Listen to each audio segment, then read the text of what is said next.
Make sure you download the Woodward Sports app in the App Store and the Google Play Store today. Take Woodward Sports with you wherever you go and listen live on your phone or mobile device.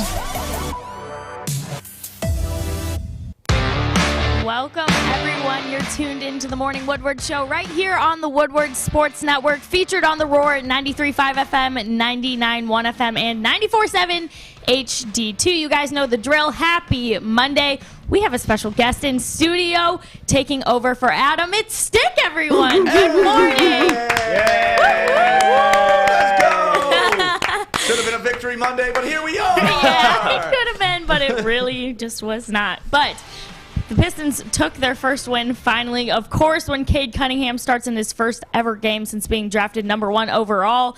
2.7 rebounds, 2 assists in a 110-103 victory over Orlando. But then they weren't so lucky the other day, falling against the Nets 117-91. But the part of the game everyone wanted to know about, KD getting ejected. He was fined $25,000 for bowing Kelly Olynyk in the neck, but not good. But boys, your thoughts on the Pistons thus far? Your thoughts on Cade? Jeff, I'll start with you.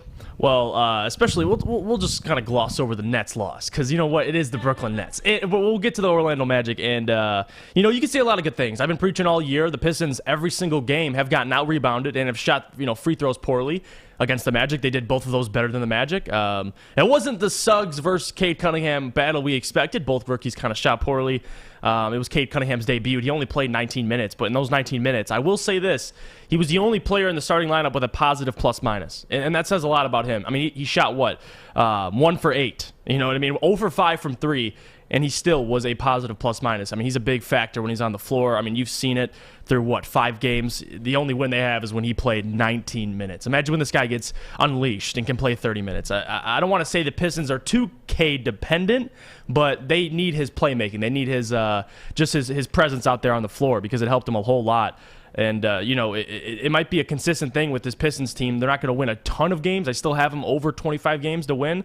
But I think the size is going to affect this team a whole lot because Isaiah Stewart, as good as he is, I love Isaiah Stewart. I think his future's more at the 4 just because, he's 6'8", 6'9". When you go against beasts like Mo Bamba, like now you got, Joel Embiid the other night, these guys are going to destroy you on the glass. So when you get a Cade Cunningham, another 6'6", 6'7" specimen in there, it does help out the rebounding. And you know what? They played good. They scored 30 points in the fourth quarter, something that, we don't see a whole lot, especially this team over the last string of games. You got a guy like Cade Cunningham who can create shots and get guys open shots. So it was a positive thing. And, they're going to build off of it. And hopefully, I cannot wait to see Houston versus Detroit. That's when hopefully he'll be unleashed by then. And he could play 30 minutes upwards of that time per game. And we'll see more of what he has to offer. But, you take it with a grain of salt. 19 minutes.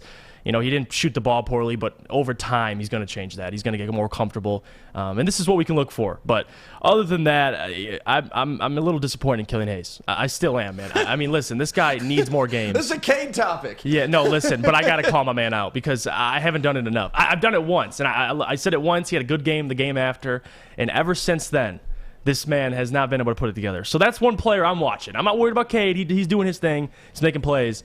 But my eyes are on Killian because Sadiq's proving me right, rather. Isaiah Stewart's playing well as he can. So it's really just Killian Hayes I'm focused on. And through 5 games, I think we could take a lot from the Pistons. Yeah, so Kennedy originally asked, how are we feeling about the Pistons so far this season? And honestly, compared to last year, early on, this has been a struggle. It's been tough. Last year, I think we were okay with them collecting a bunch of losses because we knew we were in a rebuild. But really, the season did not start until Cade Cunningham took the floor. All the losses we had before Cade took the floor really don't matter. Right. Because I feel like the whole Pistons organization was waiting for that moment. And now that we have it, and he won game 1 that he was in, not overwhelming, didn't take over the game, but you could see how he could contribute on a lot of different ways. Defensively, Cade gets after it every single play, and that's what you love about it. He also has controlled the offense. He can read defenses really well and just control the tempo when we need it. And the one thing the Pistons haven't had in close games is somebody to turn to get the ball in their hands and take the big-time shot. We have that now in Cade Cunningham. Whether that's going to go well for us or not has yet to be seen. But overall, I was okay with his debut. I didn't expect a ton out of his debut. I'm not going to throw him away after 2 games. But, a lot of people were like, 2 points? That's the #1 draft pick. He only got 2 points. Those are casuals. Yeah, the NBA's tough. Let's get that out there. But I really like what Cade brings to the team. He kind of brings a calmness and a leadership, which is weird to have your newest player be the biggest leader of the team, but that's what we need going forward with this guy. You see him here just taking the ball down the court and reading the defense. Nice little putback to Isaiah Stewart. Unselfish. And that's the stuff that you need to see. Draw 3 defenders with you, find the open man, and that's what he brings. So overall, I'm happy with Cade right now, and he had a couple more assists that could have gone down had the other shooters made their shot, because he finds the open man damn near every time he's down the court. So I'm good with him in his first game. Second game against the Nets, I mean, the Nets are the Nets. They just handled us. We're not in their class yet. We're not in their world yet. So I don't take that loss with a lot of heart. No, yeah, I agree with you 100%. The Nets one, you kind of just see what can they do against one of the top teams. Not much, without Cade especially. So, but to your point, Cade Cunningham, one thing I have noticed, in the one win they have, he played, obviously, at home versus the Magic. He just changes the presence of all the players. Like, they seem more confident. Like you said, the guy, you just saw the clip, jumping for loose balls, battling on the ground. Like, the guy's unselfish. He's a team player. And his defense, like you said, is very underrated, because if he's not shooting the ball well, I mean, I'm not trying to throw Jalen Green under the bus, but if he's not shooting the ball well, the guy can at least play defense. You can throw Jalen Green under the bus. You can back it up. You can keep running that dude over. You can get out, spit on him, and then keep driving again. Like, Jalen Green can get everything. Like, don't ever worry about bashing Jalen Green on this show. Okay, listen. Ever. Jalen Green, you suck. He ran his mouth about the city. He ran his mouth about Detroit, so he's going to get what he gets. He asked for it. He did. And you know what? Listen, he hasn't been hurt, but he hasn't been playing every game, so there's the advantage over Cade. Cade's getting his legs under him. But I will say this, even though he's not shooting well, I love Cade's defense. That is the most important. That's why we took him #1 overall. He's the most complete player in the draft. And plays like this, you just saw the loose ball, whether it's stripping the ball from Obama or just blocking up in the fourth quarter, or like you said, taking fourth quarter big shots. I mean, he's a complete package. I mean, I love it. I just can't wait till he can actually play back-to-backs. I mean, it'll be some time, but God. The only thing I don't love about Cade is his acting ability. Have you seen him in his commercial? Yeah, it's brutal. It's brutal. It's got some work to do in that area. I'm not gonna lie. Yeah, Baker Mayfield, like that guy's in every damn commercial for being the #1 pick, but Baker's great in his commercial. Justin doesn't like it. Justin thinks that Baker's a horrible actor. He's like, he always has to get the last word in all those commercials. He's so annoying. I don't mind the Baker commercials. Yeah, I mean, Cade is just stiff up there. Like, you've seen the commercial where they're doing the press conference. He's only, what, 19, 20? Yeah, that's good insurance for my team. Yeah. And it's like, well, all right, loosen up. Give me something, man. The problem with Cade is he's so damn cool, like, trying to get him to sell out and, like, be a spokesperson. Right. Like, he's never going to break his, like, slick, smooth mode. He's always going to be in that. So trying to sell a product, you want somebody that's actually excited for your product. He's like, insurance. You know, it's like when they asked him before the draft, I mean, how happy are you to be taken #1? He's like, man, I'm just ready to work. And like, I'm like, God, I'd be like, hell yeah, let's go, baby. #1. But yeah, it's just Cade. That's his personality. But, I'm so glad it happened in Detroit. The players like that, I mean, someone made a joke over the weekend. It made me kind of shook a little bit. He said, oh, look at it. All these analysts were comparing Cade to Grant Hill. Now he got his ankle injuries. And I was like, shut up right now. Don't you say that. This man, okay, he has an ankle injury, but hopefully it does not linger. We got this man 100% healthy for the rest of the season. We get to see these guys together for like 25 games. Give me like 25 games with these 5-10 guys playing together, and then I can actually judge them. But like you said, it's hard to judge them without their #1 overall pick. They're just like they are last year, and they had the #1 pick last year. So do the math. That's what they are. Yeah, before Cade came this year, this season, it was tough to watch. It was really tough to watch. Very man. tough. Like, you expected some growth, but it's like, it's the same damn team we were running out there last year. Of course they're going to lose every game. So happy he's back. Happy he's here. The Pistons actually got a win this weekend. Yes, so sir. They are no longer 0-for. One team's no longer 0-for here in Detroit, and it's the Pistons. So big ups to them. Good job on Saturday. And the Wings. We can't sleep on the Wings. Yeah, Pistons and the Wings, man. We'll talk about them a whole lot in the next couple weeks. Because now the Lions, we'll get to them, but hopefully they'll have a win in the next couple weeks. But we'll see. You guys, I'm seeing it a lot in the chat. I'm seeing it all over social media. Are the Pistons being like too reserved with Cade in the ankle injury? Cade's saying it's fine. The Pistons are like, nah, you're not good.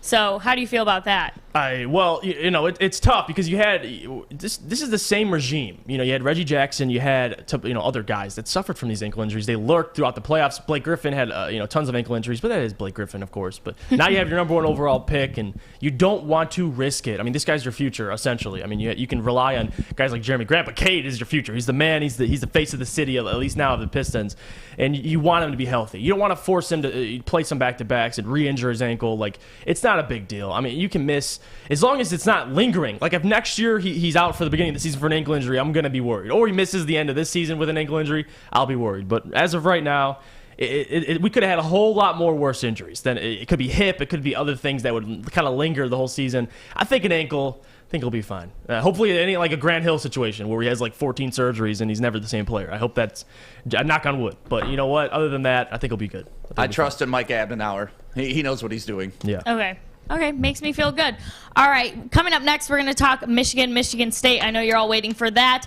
That is coming up next. But first, our friends at MyBookie. All right, listen, I'm a big fan of Killian Hayes, but if Killian Hayes, if basketball's not your future, if it's not your future, I got a future, Northwestern Tech. And you can start a new career in an industry that is always essential. It's the heating and cooling industry. You can learn more today by visiting northwesterntech.edu. Hi, I'm David Hall from Hall Financial. And at Hall Financial, we treat our clients like family. And our number 1 priority is giving each of our clients 5-star service. Our passion for 5-star service, combined with our expertise, allows us to find the best possible solution for refinancing your home loan. We take the time to focus on both the individual and the numbers. We're going to walk you through the process and close your loan in half the time of our competition. Go to davidhallmortgage.com today. Welcome back, everyone. We have to get into the Lions game from yesterday. Ugly. I was convinced that this was going to be Dan Campbell's first win as Lions head coach, but you know what? It wasn't. We got demolished by no other than the Eagles, 44-6. Darius Slay! Yeah, that's okay. Yep, we can get into that. Slay had a touchdown. I was pumped. Boo. We had DM'd a little bit before the game. Did he had to put reply? that out there. He did.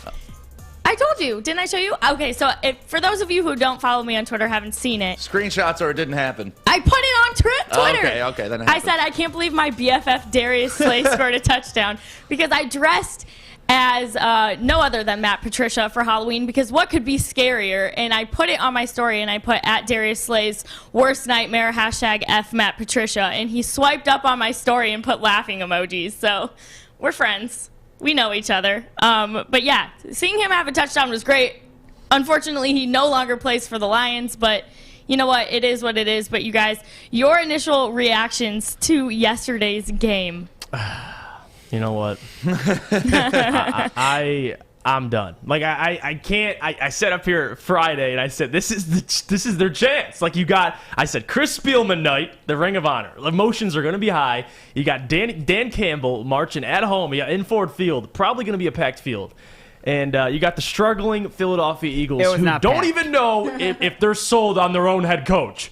And you know what happened. They came in. The Lions obviously lost the battle in the trenches. They lost in the trenches. The offensive line gave up 6 sacks.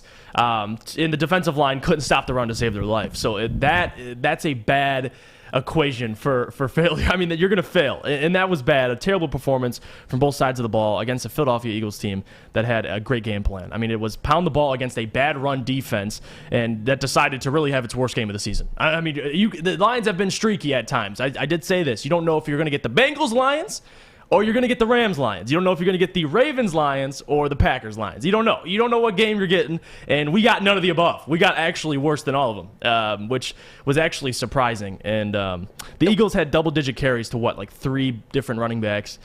2 of those backs had 2 touchdowns apiece. And I was going against Boston Scott in fantasy. Oh, that's even worse. I got the double punch to the gut yesterday. Not only did the Lions disappoint me, they let the guy score 2 touchdowns. So They could have kept him out of the end zone. I would have been like, oh, all right, the Lions got their ass beat. But at least they didn't give up a bunch of fantasy points to the guys I'm going against. But nope, they hate me. I'm convinced the Lions hate me. That's like the extra cigarette burn right in the skin. Like, you lose and Boston Scott gets 2 touchdowns. But, you know, Jared Goff, I'm not going to say, I mean, you could crap on Jared Goff. I'm not going to say he played horrible, but he didn't play anywhere near good. I mean, the guy he wasn't doing really enough, in my opinion. It wasn't like, the Lions were 5 for 14 on third downs. They couldn't really move the chains, to be honest. They kept getting off the field, giving Philly the ball back. And if you're running the ball like that, Philly's going to control the clock. They had 35 minutes, 25 minutes.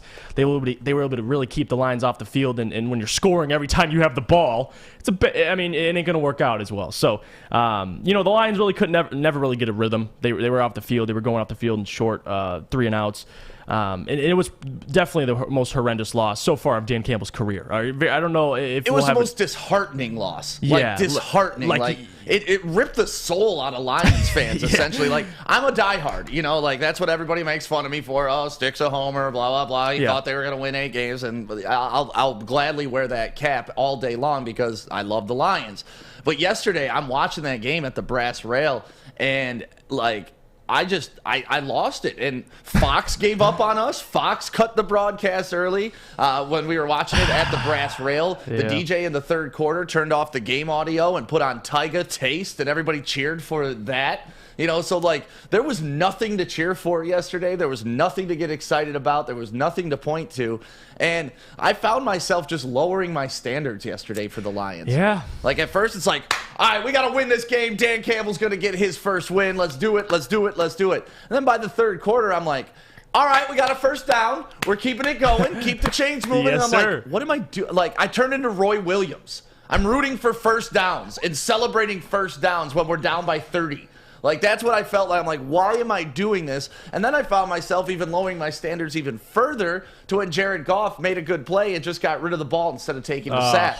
I'm like, all right, that's a 0-yard play, but that's good for us. That's where I'm at as a Lions fan right now. It's ridiculous to me that I went from we're winning, all right, let's get first downs, to all right, 0 plays are good. It's not a negative play, so we're doing all right. And I just hate that that's where I'm at. Right now. Yeah. I hate it. It's horrible. A lot of Lions fans are like that. I think I've joined you like that. Because at first, I mean, I said, listen, Lions would have been 5 games this year, maybe 6. I actually changed it to 6 because I was like, you know what? I like the energy in the building. I really do. And through 8 games, let me just say this. I got to call out some people on the Lions right now. Going to do it. And let me just say this. 8 regular season games into the season. You can say one thing about this team and the defensive side of the ball. I mean, even though they got blown out yesterday, they've been playing above their standards, above their means, with so many injuries. Romeo Okwara, Jeff Okudah, I mean, Iffy, when he played 1 game, I mean, they've missed a whole lot of guys, and they're still able to show things. This offense has not shown anything all year. The only game they've shown anything was maybe versus the Rams when DeAndre Swift broke for like 66 yards. That was the only thing. And you know what? You could blame Jared Goff all you want. I think 50% of that blame goes on Anthony Lynn. I'm a big fan of Anthony Lynn, but this offense has not shown us anything. And you can use the excuse, listen, they don't have wide receivers, they don't have this and that. There's teams that have bad wide receivers. Like, I don't know, you could say a whole lot about a lot of offenses in this league, but with the Lions, Jared Goff doesn't help. It doesn't help Anthony Lynn at all. Because you can make the argument, well, Anthony Lynn with Justin Herbert last year did great. Offensively, they didn't win a whole lot of games, but he still had a good year. Jared Goff is, I think, so bad, or at least so well under a lot of people's standards, that this year he's actually hurting Anthony Lynn's offense, because I just can't say I've seen anything out of this team offensively. I don't know if you can disagree, but I wish I could, but to me, yesterday was all about the offensive line and defensive line. Yeah. We were getting bullied up and down the field. Goff didn't have time to do anything. True. He was constantly trying to escape the pocket and run around, and as you know, he's not the most agile quarterback. So yeah, it was one of those games. There was just nothing you could point to and nothing you could take away that's like, oh damn, this is what we need to be doing moving forward. Michael Brockers had some interesting comments after the game, and this is what he had to say in his post game. Corey Woods was able to catch up with him. Not at all, because I backed Dan up 100%. He said what he had to say in the locker room, and he was very truthful about it, and I pretty much backed him up the same way. The coaches can't want it more than the players. We have to want it more than the coaches.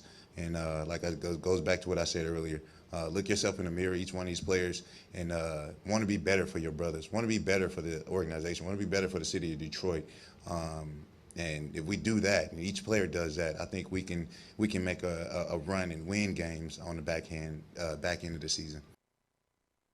To me, the important part of that is saying the players can't want it less than the coaches. We saw Dan Campbell cry after week 5, which now it's like, all right, now you have 3 losses after that, so how much have you been crying after that as well? And I love Dan Campbell, but you can't have your coach be the only guy that's feeling that type of way after a loss. And from what Brocker said, that's kind of the theme of the locker room right now. It's like, oh, coach cares, but none of us really do. And you saw that for the first time this season, you saw the Lions give up. They just gave up yesterday. Yeah. And that's scary. And Dan is. Campbell, I'm not sure how you get your locker room back. You've tried the crying thing. You've tried the, mean dad card. You've tried the coddle thing. At what point is it just, you guys suck? Like, at what point do you turn to them and be like, listen, we're giving you everything, and you're giving us 10%? Yeah.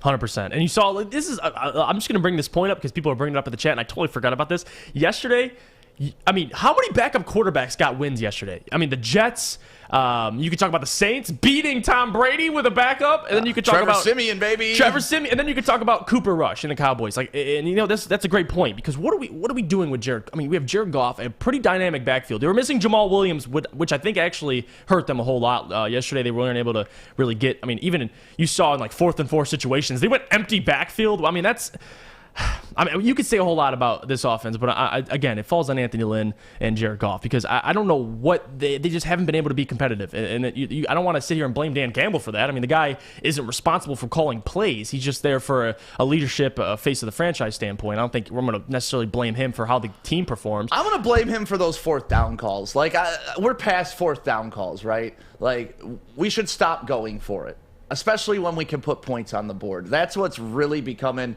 like my pet peeve of the Dan Campbell era so far, is these ridiculous calls on 4th down, like going, spread option, nobody in the backfield, 4th and inches. And then, of course, like just taking those points off the board constantly. Yeah. And this is what I'm talking about. Like, I get it. This is a throwaway season. We all knew this. This wasn't going to be where we're building to our next year. We're going to be in the Super Bowl. We all knew this. If anybody didn't feel that way coming in, I'm sorry. But Dan Campbell is treating every play like a throwaway play sometimes. And that's what's driving me nuts. Because if we stayed the course and played the game, the old Larry Brown played the game the right way, hey, when you have an opportunity to put 3 up, you put 3 up. It sucks you couldn't get the 7. It does. But you got to bite the bullet and you put the 3 on the board. And honestly, we would have multiple wins this season had we played the game the right way, instead of just trying to throw our sack on the table and prove we're better than everybody. Yeah, and that goes back to, I mean, a lot of people used to say still, like, Dan Campbell, he's risking it for the biscuit. But like to your point,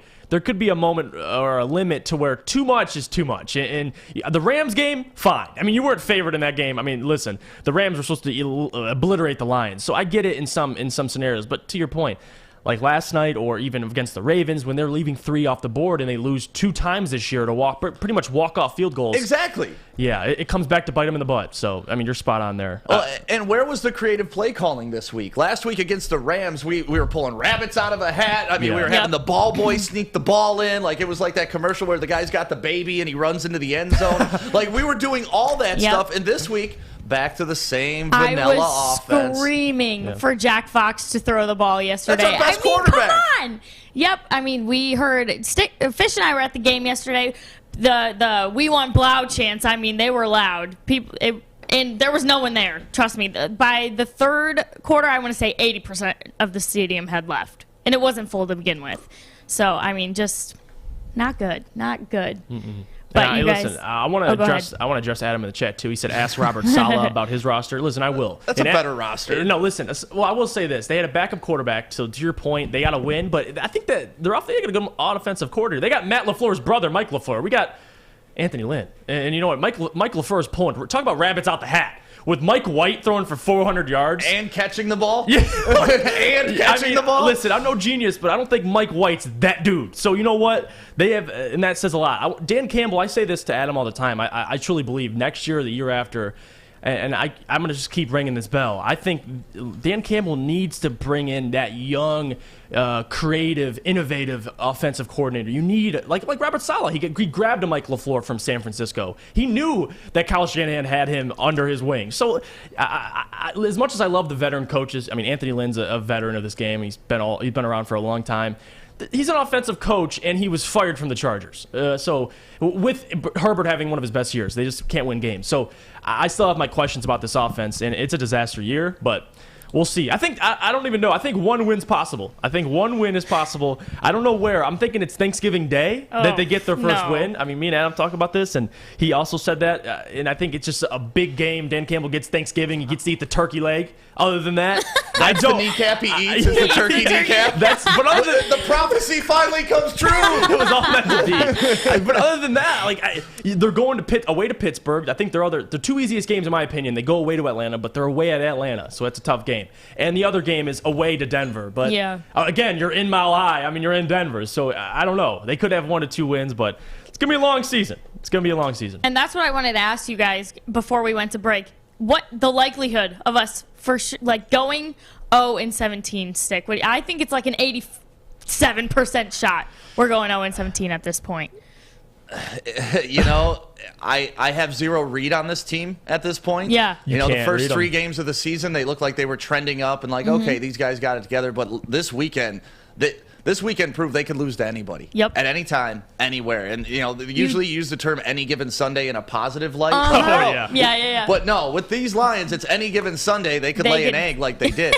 Yeah. Before we give up on the Lions, can we show their one touchdown highlight? Oh, please. I mean, we do have Lions highlights Jamar to get Jefferson? Lions highlight. Here it is, baby. 7 minutes left in the game. And I will say, Fish was next to me, and I was like, I just want to sing Gridiron Heroes once. I was like, just give me one. I just want to sing the damn song. Yeah. I was sitting in my house praying to the gods that we scored a touchdown because I think we would have went in the history books. Shut out against the Eagles. Could you imagine? The only time the Eagles have shut someone out scoring 40-plus was in the 90s against a New York team that isn't even a New York team anymore. So I'm thinking, please don't go in the history books. And Jamar Jefferson, thank you, sir. Yeah. We finally were able to steal a score at the end of the game. The most sarcastic cheer went up in the bar. It was like we all went nuts, like we won the Super Bowl. I went crazy. Yes, we did it! Like everybody's high fiving. It was just like we did the same at the game. That's all it's we like had. moral victories. That's all we had. Yeah, moral victories. Yeah, how was 2 boy. weeks ago moral victory? Yeah, that's what I was arguing. Like moral victories don't matter; they're losses. Hey, they went for 2. That Dan Campbell aggression, man. All right, you guys, we got to go to break. We need to hear about our friends over at MyBookie. When we come back, we're talking Michigan State, something maybe a little more positive, depending on what side you were on, but stick our friends at MyBookie. Yeah, you want to feel like a winner, that's the thing right now. We have the Lions not winning, the Pistons not winning many games, but you can feel like a winner every day if you get those bets right with MyBookie, and it's real easy. Just go to mybookie.com right now, and you can use the promo code Woodward, and we'll hook you up with a bunch of great stuff, some free money maybe that you can gamble on whoever you want to gamble it on. And tonight you got Monday Night Football. You could get right tonight, and we'll see if you can do it. Just go to mybookie.com right now. And if you got a gambling problem, please call 1-800-270-7117. Tony is a third-generation logger that has a simple, practical approach to life and work. That's why his Coast DX342 knife is perfect for him. The stainless steel blade is rust-resistant and made for all-weather use.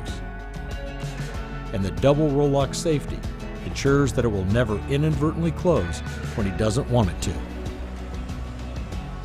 That's why Coast is trusted tough. Welcome back, everyone. Thanks so much for taking the time out of your busy Monday to hang out with us right here on the Morning Woodward Show. You guys, the Spartans get to keep the Paul Bunyan Trophy in East Lansing after their 37-33 win over U of M. The game was exciting. That is like bare minimum I can use to describe it. We hyped it up all week. It lived up to that expectation. Kenneth Walker with 5 touchdowns. Some interesting calls by the refs, depending on which way you want to take it. But But at the end of the day, U of M was up by 16 points in third. and they blew it. Harbaugh and squad blew it. So you know what? They choked it away. Mel Tucker becomes the first coach in Michigan State history to win his first 2 games against Michigan, and now the Spartans are 8-0. I mean, it was a great weekend. Jeff and I both said Michigan State was going to win. I don't know. Who did you have? Did you have a dog in this fight, Stick? I didn't have a dog in the fight, but I thought Michigan was going to win. Okay. I thought Michigan was going to win the game just because of their ground and pound, and I thought they had the 2 better running backs. Obviously, Walker is the best of everybody that was on the field, and he proved it, but I thought the combination of those 2 and the weather, I actually thought it was going to be like 23-20. I did not expect the game that I saw, and I'm so happy I got to see the game that I saw. But for anybody blaming the refs, you gave up 5 touchdowns to 1 player. Yeah, That's 35 points to 1 player. There's no way. I don't care if you blame the refs. And you know what? I actually got kind of a moment where I did some self-reflection because, you know, as a Lions fan, we've blamed the refs a lot in the past. And I'm watching these Michigan fans just blaming these refs constantly. And it's like, dude. Easy way out. Yeah, I like I said, I don't have a dog in this fight. But when you let up 5 touchdowns to 1 guy, it's not the ref's fault. No. It's your defense's fault. When you drop the ball with your freshman quarterback twice, one doesn't get picked up, the other one does, that's not the ref's fault. The ref has nothing to do. That's coaching. When Mel Tucker puts his sack on the table in 4th and 4, throws it towards the end zone, that's not the refs getting involved. That's great coaching. So you can point to refs on both sides. Yes, you can disagree with it. That Kenneth Walker dropped the ball before he got in the end zone. I thought it crossed the line. And if it wasn't, was it clear enough to rule it a fumble? No. So at the end of the day, like I said, I'm neutral, but damn, what a great college football game. Like, this is what rivalry games should be year in and year out. You don't know who's going to win going in. During the game, you don't really know who's going to win. And at the end of the game, you're happy with the effort that both teams put out there. And the one thing that I do want to say, though, for Michigan fans, quit calling for Jim Harbaugh's job after losing to that team. Like, that's the dumbest thing in the world. Oh, now it's time. He's done. He can't win the big game. It's like, what are you doing? The guy was undefeated going into that. If they win out, you're going to be happy with him. Yeah. And once again, if you get rid of him, who are you replacing him with?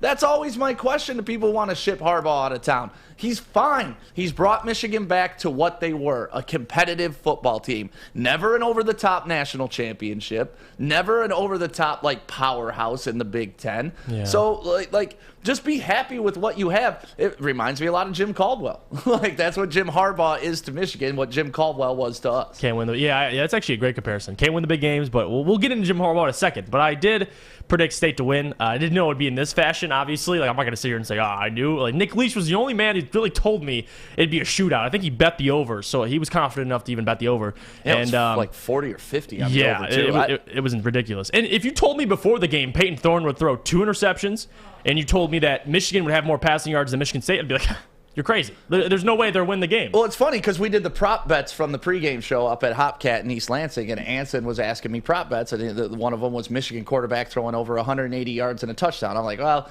you know, no, it's under. And I was exactly wrong on each side because that's what happened. We expected the State quarterback to come out and throw for 280 yards, 300 yards to win, but they didn't have to do it. No, they didn't. It was, and like you said, it was all Kenneth Walker. It was the Kenneth Walker show. He's obviously the most rushing touchdowns ever scored against Michigan in a single game, and he joins Javon Ringer and Blake Ezor as the only Spartans player to score 5 rushing touchdowns in a single game. So the guy made history in the record books forever. He is a Heisman candidate. I don't care what anyone says. That game Saturday put him into the Heisman conversation because it wasn't because of Peyton Thorne. That was the biggest thing for me. Like, Peyton Thorne's been playing so well that it's hard. I mean, Kenneth Walker's playing extremely well, but it's kind of like, well, you know, it ain't like a Cade McNamara where Peyton Thorne's only throwing like 12 passes a game and they're winning games. Like, it's been a little bit of both. This game, all Kenneth Walker, all K9, and it was a huge win for MSU. Mel Tucker gets the Paul Bunyan Trophy and comes back on Michigan down 30-14.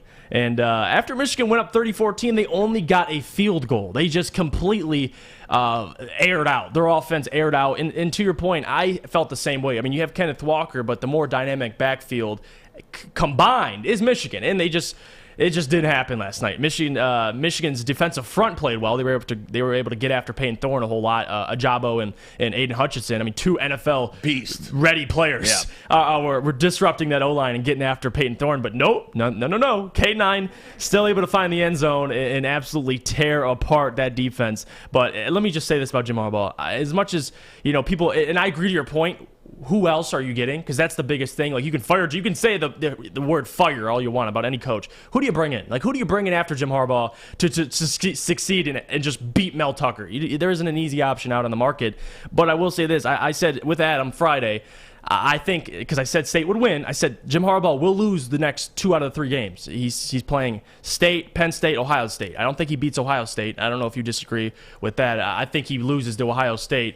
And if that's 2 out of the 3, this is like what?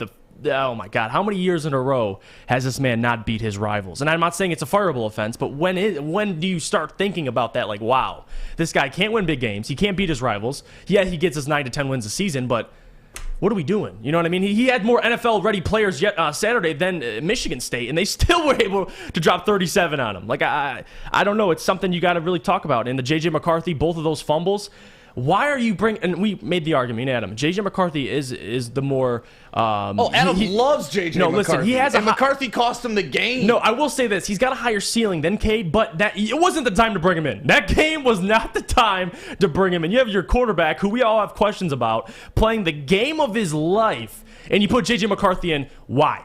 Why would you? He fumbled once, and they got it back, luckily. The second time was it costed him so much that it was a fourth quarter fumble. Michigan State was able to get right down the field and score. It was a bad fumble, and those 2 turnovers did not help their chances of victory. So Jim Harbaugh, I blame him for that. Why are you putting in J.J. McCarthy if your offense is moving with Cade McNamara? It's just not the time. I get when you're up in big games and you get to play them at half and half, but this was not the game to bring him in. It was a bad call, and it was a bad loss by Michigan. I mean, they pretty much threw the game. I'm not sure Michigan State can win the Big Ten, but they sure as hell impressed me a whole lot on Saturday, and they beat a good team. So. I'll tell you what, Mel Tucker has shifted the culture, period, at Michigan State. The attitude that they bring, the work ethic that they bring, and what he's trickled down into the fan base is crazy.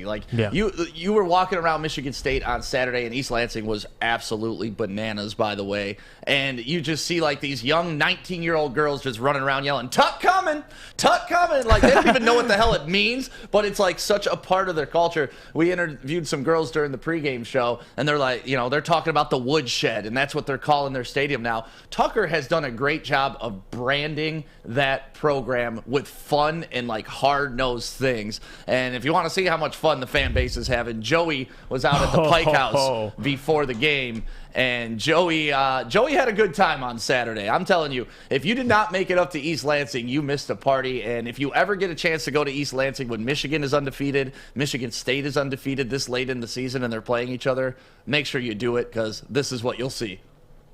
It is Joey from Woodward Sports here, rivalry week, game day, hanging out with some MSU fans. You know we're crashing frat houses because we got to. What's your name? Sophie. Sophie, you got the green on. What's this day mean to you? Michigan State is, I don't know, it's just the best school ever, to be honest. It's the biggest day in East Lansing history. Oh, in history. Lives are unmatched. Unmatched. Nah, walk around and look. That's it. Here is in their bed. Woodward Sports on TikTok this morning put Michigan -3.5 was a lock. That's bull. That is bull. Tell them why. Tell them. Don't tell me it's BS. What's your name? I'm Bobby. And tell everybody why that's BS. Kenneth Walker is going to run through the Michigan defense all day long. Jalen Naylor is going to be catching touchdown passes from Payton Thorne all day long. All day long. Blake Corum is a Okay. You can call him out like that. Why not? Simple as that. Simple as that. Kenneth Walker. There you go. 300 yards. Yeah. 300. What's your name? I'm Caroline Curry. And what year are you here at MSU? I'm a senior at MSU. So these last couple years, COVID, it's been a little bit tough. Not on campus, no school. What does this senior year mean to you? We're being Spartan Dogs this year. Let's go, boys! Let's go. And next up is Selena. Yes, sir. What are you drinking? I'm drinking apple juice.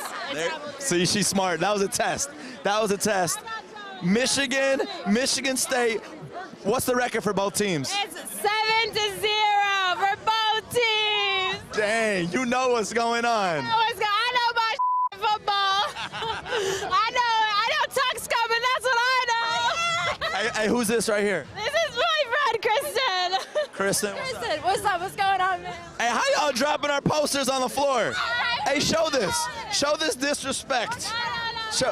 How y'all gonna have Michigan State posters on the ground? Michigan State means everything to me. It's my life. It's a religion, bro.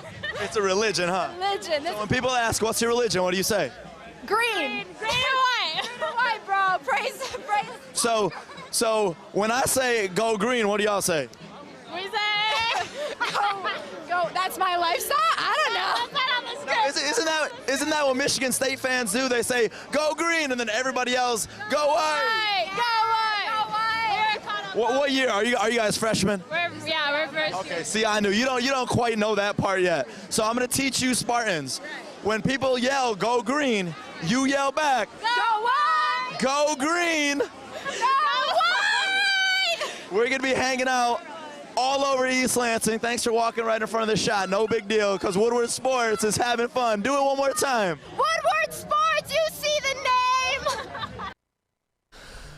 I'm not sure what type of speech classes they teach up at East Lansing, but everybody seems to talk like this. Yeah. I'm Nicole. Hey, I was one of those girls last year. Her GPA is White Claw. That's exactly what that is. No, and her religion is green. Yeah, Her religion's religion is green, green. GPA is White Claw. But mind you, that was at 9:30 in the morning. Yep. Oh my If this was an 8 o'clock start on Saturday, my goodness, I can't even imagine what would have happened in East Lansing. Oh, Listen, my I Lord. tweeted that too, and people came for my throat. I was like, no, the fact that this is a noon game is good. This means most students will be able to make it to the game, because I went to the Michigan State game when it was like, I want to say like a 3:30 start or something like that. Yeah. And I did not make it into the game because I started as early as these people did, and I didn't see a second of that game. Well, not only that, I mean, they were flipping cars afterwards. They were lighting couches on fire. Imagine that at nighttime. No. Like, the game got out during daytime, so they were able to control it a little. But imagine how crazy things were going at night. Like, look at this guy. Everybody's kicking this car, and one person. This mom's got to be very proud. Bless that guy, honestly. I was very proud that there was someone that was like, chill out. This is someone's car. I thought it was his car. No. I swear. He just had the sense. I swear I went to high school with that guy in the plaid, but he looks familiar, but I commend him. Watch him drop kick the other guy. He deserved it. The flying Kick kick. him the same way he's kicking that car. Okay, the flying kick I'll allow. Because listen, these guys, He had it coming. I don't know how much alcohol you need in your system to be smashing in windshields, but listen, a win's a win. And the rivalry, I mean, people feel some type of way, and they feel the need. I don't even know how that car got like that. Do they really, after the win, they just find a car and flip it? Yeah, they flipped it. There's video of them actually flipping it. And everybody was going nuts. And honestly, if the Lions ever win the Super Bowl, I plan on flipping my car. So I'll use this as a training video. You can flip your own car, but don't flip someone else's. Okay, that's fair. Kind of an a-hole move, in my opinion. Joey had one more video when he was out and about. Do you mind if we get to that before we go to break? All right, check this out, Joey. This dude got him. This dude got him good. It's Mel Tucker Jr. he interviewed. This is the best. Hey, question. Whose house is this? Michigan. No, this house. Whose house? No. Whose house is this? Oh, it's my girlfriend's. Oh, this is your girlfriend's house. Is this your girlfriend? No, not at all. Oh, where your girlfriend at? I'm not sure. She's blacked out. Oh, she's blacked out. And that means she's having fun, right? Walker rushing for 200 yards tonight. Even though the game's at 12 o'clock, he's going for 200 tonight. What's your name, brother? I'm David. And you got that Michigan on. Oh, yeah. Top 50, baby. What you thinking about the game today? Dub. See this? Dub. Do you know FHRITP? Yeah. Right in the baby. What's your name, man? My name is Mel Tucker Jr. And you're coming live. Hey, from San Diego. I think Stay classy. I think we got to end it on that note. There's nothing more to say. Michigan State, Michigan, both teams undefeated. Just for that FHI, whatever, TP. RITB. What's your score prediction? Michigan State win. Score prediction. 27-13. 21-14. Michigan State. Oh, this your house? What's up? Hey, they were hating on you. They were hating on you saying that you were blacked out. What? They were hating on you saying you blacked out. I'm up. Oh, I love Joey, man. He gets the greatest videos of these people. The best. It's funny to think like these aren't the only fan bases that are like this. Like if you see the social media, it's Eddie tailgate. There's tons of people like this, so it's great to see. Future leaders of America, ladies and gentlemen. I love it. They'll do great. They'll do great. All right, you guys, we got to go to break. Coming up next, we've got Overreaction Monday. You know we do that every single Monday, but you guys, when you watch games, you're often bombarded by insurance ads promising to save you money. But if you really want to save money, I need you to hit up my friends over at Legacy Partners Insurance. They're independent, so they shop in between 7 and 10 carriers for your insurance needs. Here's what I need you to do. Call 586-209-4106 and tell them that Kennedy sent you. Just for getting a quote and telling them that I sent you, you'll be put in a drawing for a $50 gift card. So go to or call legacypartnersins.com/Woodward today. Fellas, football season is here. It's time to make your grooming experience easy like Sunday morning. Get to Lady Jane's Haircuts for Men. Walk in, relax, watch your favorite team play, and before you know it, your hair will be game ready. Get to Lady Jane's, open 10 to 8, 7 days a week. Walk in anytime. It's wicked awesome.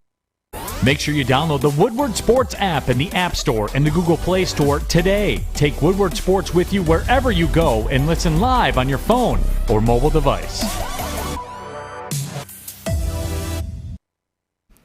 Welcome back, everyone. Thanks for tuning into the Morning Woodward Show. With everything that went on this weekend, I cannot wait for these two's overreactions. I'm going to start with Stick because this is his first Overreaction Monday with this new cast. So, Stick, give it to us, your Overreaction Monday. Now, see, Adam's a lot better at overreacting to things than me. I'm a little more calm, cool, and collected and like to think about my thoughts before I just fly off the deep end. But my Overreaction Monday it has to be about the Lions. It has to be. The game that I witnessed this weekend was abysmal. It was disappointing. It was a letdown. It showed that the team has quit. And I know they're not going to fire Dan Campbell. I know that's not going to happen. Lots of people have been calling for it. Dude signed a 6-year contract. Too early, man. 6 years. Yeah. 6 years. They're not going to fire him and pay him out for 6 years without doing anything for the Lions organization. It's a dub for him. But what is going to happen, an offensive line coach, a special teams coach, a defensive line coach, one of the lower guys is going to have to jump on the grenade and take the firing.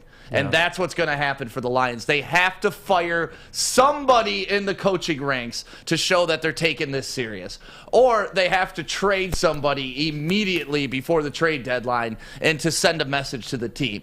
Those are the big overreactions that the Lions have to make because, like I said, they're not firing Anthony Lynn. They're not going to fire Deuce Staley. They're not going to fire Dan Campbell. But what they do need to do is fire, like, your O-line coach because yesterday was ridiculous. And I don't even know who the O-line coach is. Hank Fraley. Yeah. Okay, so I'm calling for this man's job. I don't think he should be fired, but somebody has to get fired after what we saw on Sunday. And if Dan Campbell was 3 years into his tenure, that might have been the time to let him go. Yeah, no, I agree with you 100%. Too early to really blame it on Dan Campbell. You got to put the blame on somebody or the team as an overall. But my overreaction is similar. I hinted at it earlier.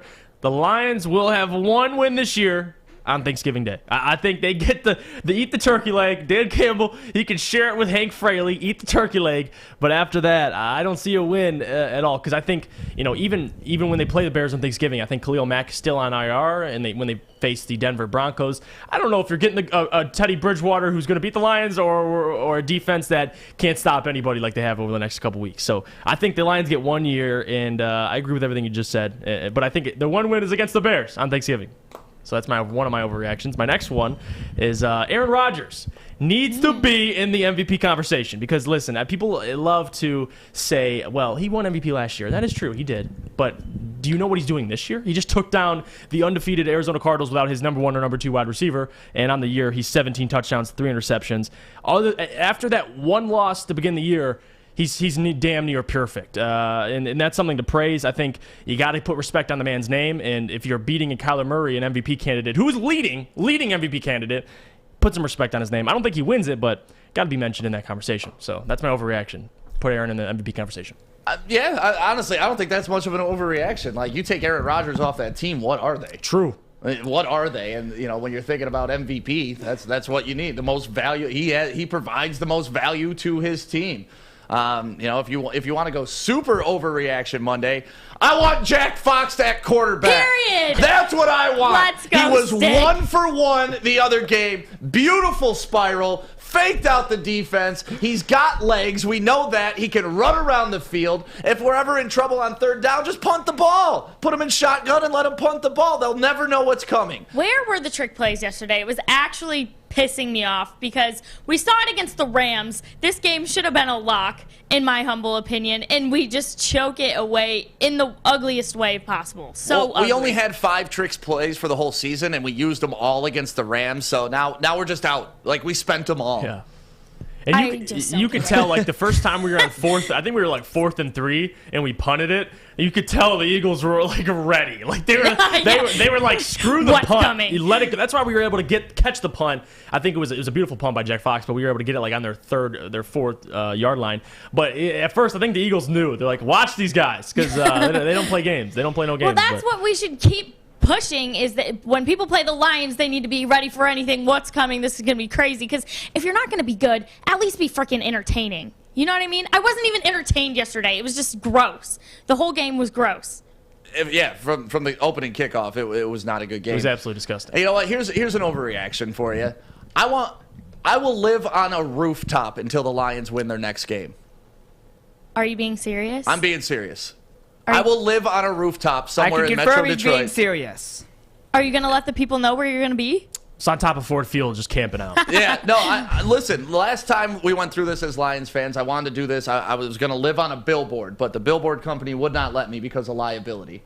But honestly, if I can find a building to live on, I will live on top of that building till the Lions get their next win. Hey, building owners, put your addresses in the chat. Stick will hit you up. Yeah, honestly, after the bye week, of course, because obviously they're not going to win this week. Don't freeze for no reason. A week from today, I'll start living on a building until the Lions win a game. Wow. That's my commitment to this team. You might be out there for a hot minute. Notable. I could be up there until February. Who knows? You may die up there, Stick.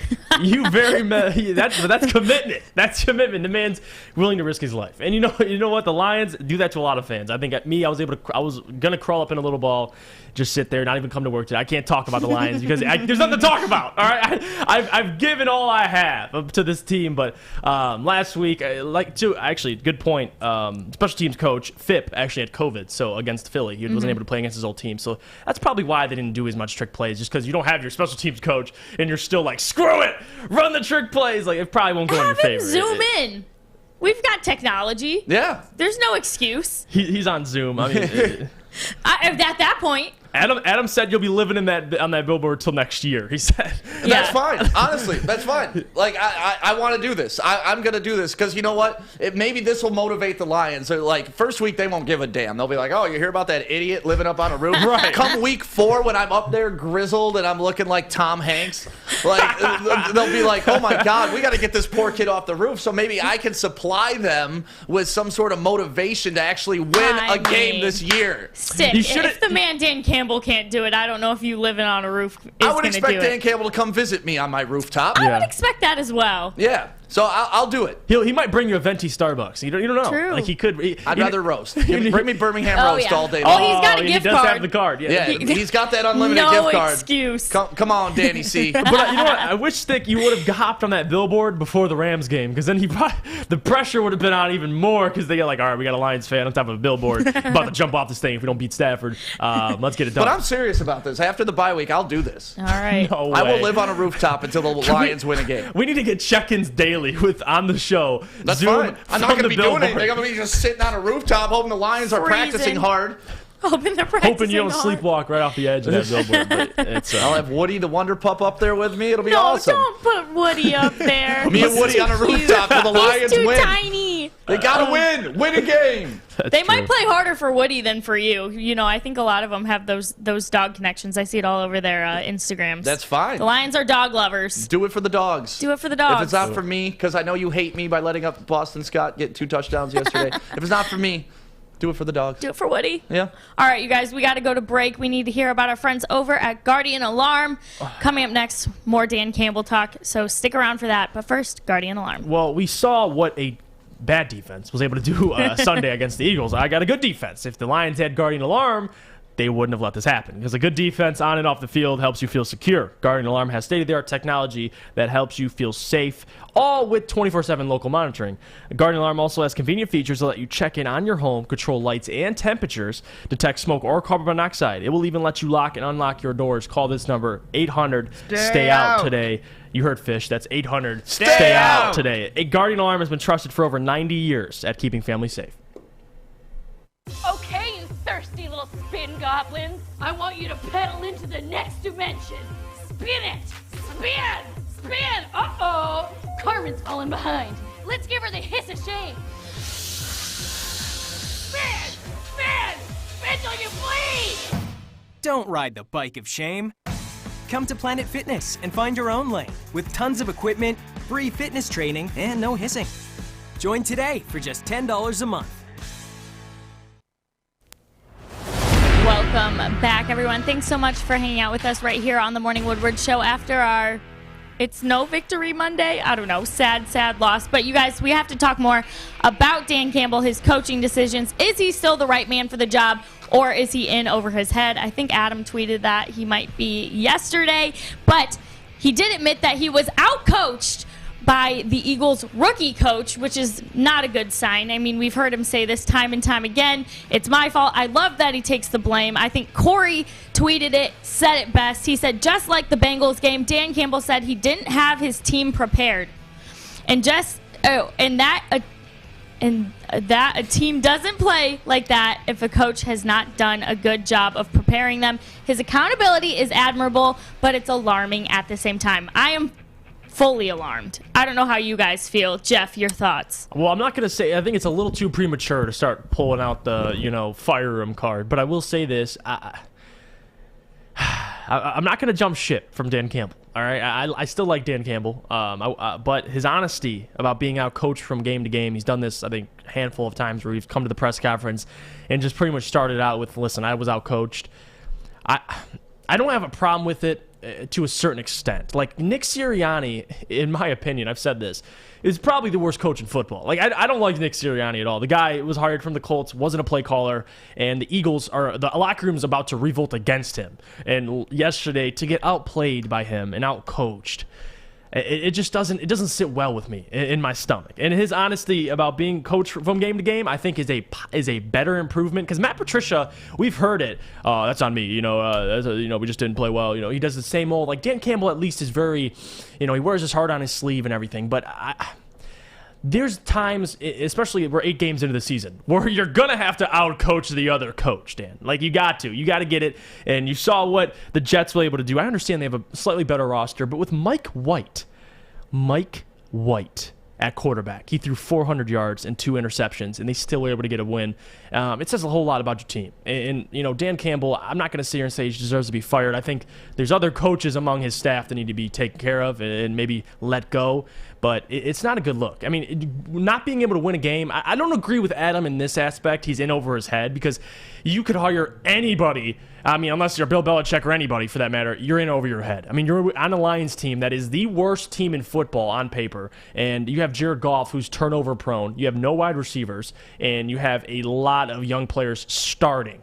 It's a recipe for disaster. So I'm not looking at the win total, but I don't like my coach saying I've been out-coached from game to game, because there comes a time where you got to out-coach the other team. So that's the only thing that alarms me. It's not necessarily the record or the 0-8. It's just him saying this often. I've been out-coached. I get he has never called plays. He's never been a coordinator. He was an interim head coach for Miami for a short time, so there's going to be a kind of a learning period, that he's going to have to get his legs under him, just in terms of being a coach. But I don't know, Stick. After 8 games, I don't want my head coach for at least the rest of the season a lot of I've been out-coached. I don't know how that sits well with you, but it just kind of raises some red flags. Just that. It's not the wins or anything. I love the accountability, like Kennedy said, and Corey tweeted out. I love the accountability, but after a while, you can be accountable, but you still actually have to produce results. This is a results-based industry. Right. It doesn't matter how accountable you are. You could say I own it, but you still have to get the wins, and that's the biggest thing. The wins are everything, and if the wins come, everything else takes care of itself. He can be his wild Dan Campbell, bite kneecaps, put on helmets, and all that stuff, and everybody will love it. It's just kind of like Bill Belichick. Everybody hated Jim Caldwell when he was here because he wasn't this huge personality. He was very low key. He didn't really say much in press conferences. And when you're not winning, or you're just like a 9-7 coach like Caldwell was, people use that and use it against you. Right. When you're Bill Belichick, you could come in, tell everybody to kiss your ass pretty much every press conference, and they're like, oh, he's the greatest coach ever. So the wins are the most important thing that we need to take care of at this time. I'm not too concerned that Dan Campbell's over his head, but what we talked about earlier in the show, what I am concerned about is him picking up bad habits right now. Mm-hmm. And that's what I'm seeing is bad habits continuing through week 8. Like the 4th down thing, like I said, is becoming my pet peeve. It really is. Yeah. We can't go for it on every 4th down. The analytics will tell you can't go for it on every 4th down. And now our win-loss record should tell you can't go for it. We're not good enough to make up those little things if we don't get it. And that's my biggest problem with Dan Campbell right now is he's trying to create something that isn't there instead of giving us at least a little bit of a platform to build off of by taking field goals, taking free points, and not putting your defense in an awful position to where they're constantly running on the field after essentially a turnover, because when you give it up on 4th down, that's a turnover to me. It's the same as an interception. Mm-hmm. It's the same as a fumble, and that is exactly why Jared Goff needs to learn that when it's 4th down and you're scrambling, just launch the ball 30 yards down the field. Hopefully you get a pass interference. Maybe it gets intercepted, but even if it gets intercepted, it's 30 yards down the field. Right. What do you don't like him checking it out of bounds on 4th down? No, and this is what I don't understand. Like, remember when Stafford was here, he would slide short of the 1st down. He did that multiple times on 4th down. He would slide short of the 1st down. Goff, he won't even give himself a chance to get a 1st down. No. He just runs around and he throws the ball out of bounds. That's not the time to throw the ball out of bounds. Literally, pick a defensive player, throw it right at him. Even if it's 5 yards down the field, at least it's 5 yards further. So I'm not overreacting on Dan Campbell. I don't think it's time to let him go. I think he just needs to take a step back and calm down. Yeah. Like, he needs to be smarter, more tactical, instead of just rah, rah, rah in your face. Mm-hmm. And that's what we are on these 4th down calls. We're not smart. We're not tactical. We're the men. We're the alphas. We're going for it. It's like, okay, you can have that mentality, but you ain't really the alphas because everybody else keeps baiting your ass. I was kind of having that same beef with Thorne on Saturday. He kept running around instead of just gaining the yards and just sliding. I think he was afraid of getting tackled by that U of M defense, but he was running around and he would make stupid throws too. And I was like, dude, you have how many interceptions already? Knock it off. I was ready to strangle Peyton Thorne. Luckily, they came out with a win. Jared Goff did not, but I'm like, I was sick of seeing it. When it happened again Sunday, I was like, oh man, I can't watch quarterbacks play like this anymore. I'm going to freak out. Yeah. So, yeah. It's ugly. Frustrating. It's super frustrating. I was ready to jump through my screen. And especially, the discipline aspect of the game is important. Like, if you have a team like the Lions, their margin of error is this. I've said this before. Look how small that is. You can't even see it. Right. That the team is winless, and they have to be damn near perfect to even get a win. And if you have 8 penalties to the Eagles 2, and you can't stay on the field, you're losing the time of possession. It's a bad recipe for failure. So, in terms of Dan Campbell, It's just about getting this team ready to play. Like the penalties, 8 penalties. I don't give a damn how young your team is. You can't have 8 penalties in the 12 men on the field. Like this stuff adds up, man, and that's partially the reason. I'm not gonna say that's why they lost 44-6, but it's partially. I mean, that adds up. You're giving away dumb penalties, and I understand there's a lot of backups starting. A lot of starters are out, so there's practice squad guys starting. So there's gonna be issues with, different issues with penalties in general. But no excuse. I mean, I just want Dan to get these guys ready to play, and I think he does, but to a certain extent, we got to get a win or a couple wins at least. I mean, this year, I get their team is horrible, but if the Jets, the Jaguars, and these teams can get maybe 3 to 4 wins, no reason why the Lions can't get, and that's why I know everybody clowned me for my reaction to the Tucker field goal, and it hurt me. Like, it really did, but this is exactly why. If Tucker hits that field goal, at that point, they're 1-2. Right? They're going to play the Bears. They're feeling good about themselves. They could get to 2-2.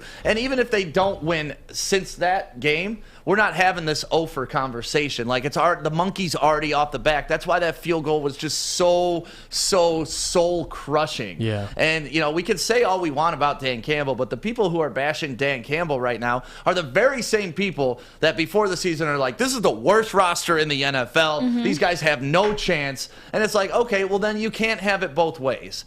If you understand that this is the worst roster in the NFL, then you got to understand why Dan Campbell is having a problem getting these guys to win games. It's not his fault. And not only are they worst roster at the beginning of the season, we've lost key players since then. We've lost Tyrell Williams. We've lost Quintez Cephas. Mm-hmm. We've lost Ragnow. We've done the Romeo. Flip. Yeah, we've lost Okwara. We've done the flip-flop with Panay Sewell. Like, so even a bad roster got worse if we haven't done anything to make it better. Yep. Deshaun Watson's being out there right now. They're talking, or not Deshaun Watson, Deshaun Jackson. Sorry, misspoke there. Deshaun Jackson. That's a wide receiver that could go get us some help, and we know we could trade with the Rams. Do we go get him? Do we pay him the money? Golden Tate is still out there. That's a guy that can come here and help Amon-Ra St. Brown learn how to be a good slot wide receiver.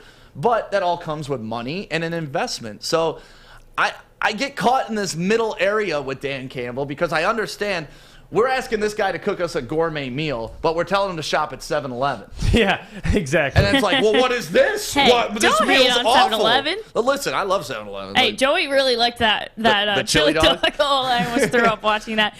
But we have to go to break, you guys. We'll continue this when we come back. We're getting into who's to blame. Are we blaming the Fords? Is it Dan Campbell and company? We'll get into that all next. But first, we have new friends, and they're over at Foaling Warehouse. Yeah, and if you love football and you love bowling, or you like just one of the two, you're going to love Foaling. If you haven't done it, you see it at all the tailgates, people throwing a football across, knocking down some bowling pins. Well, the Foaling Warehouse is the originator. Like, these people invented the sport, so they perfected it, and it's in Hamtramck. Make sure you go down there, and it's a really cool experience if you've never been there. You go in, and it's a wide-open warehouse. They have hundreds of lanes. You can rent them out. You can bring your own food in. You can have catered events. They do have beer, great beer selection, and my favorite thing, the $2 mystery beer. You put $2 in a vending machine, and you get a mystery beer. That's how it works when you're Foaling. So make sure you go check them out, foalingwarehouse.com. And I think we're going to have a big WSN night coming up there very soon. So make sure you get your holiday party and all that stuff ready to go at the Foaling Warehouse, because it's November. I can't believe it's November. Papa Romano's has a pizza that is pleased to meet you. The Pizza Pizza is a sizzling deal and fully loaded with pepperoni, ham, Italian sausage, ground beef, and bacon. Get a large Pizza Pizza for $16.99 at paparomanos.com. Make sure you download the Woodward Sports app in the App Store and the Google Play Store today. Take Woodward Sports with you wherever you go and listen live on your phone or mobile device. Welcome back, you guys. You're listening to Woodward Sports, featured on the Roar at 93.5 FM, 99.1 FM, and 94.7 HD2. All right, we got to get into it. Who is to blame for this mess? Lots of sell the team chatter. We're seeing it everywhere. Are you blaming the Fords? Are you blaming Matt Patricia, Bob Quinn, the current regime? Who is it? Stick. Who are you mad at? Oh, I'm still mad at Bob Quinn and Matt Patricia. Oh, me too. To me, that's they're the reason we are where we are. We could be mad at Dan Campbell, but like we said, the cupboard was bare when he got here, and he's trying to fix the absolute disaster that was left behind after these two came in and decided that 9-7 wasn't good enough for Lions fans, and we thought 3-14 was a little better look on us. Yeah. So yeah, I'm still pissed at those guys for coming in here. Most of all, Patricia, the way his arrogance and how he handled his team.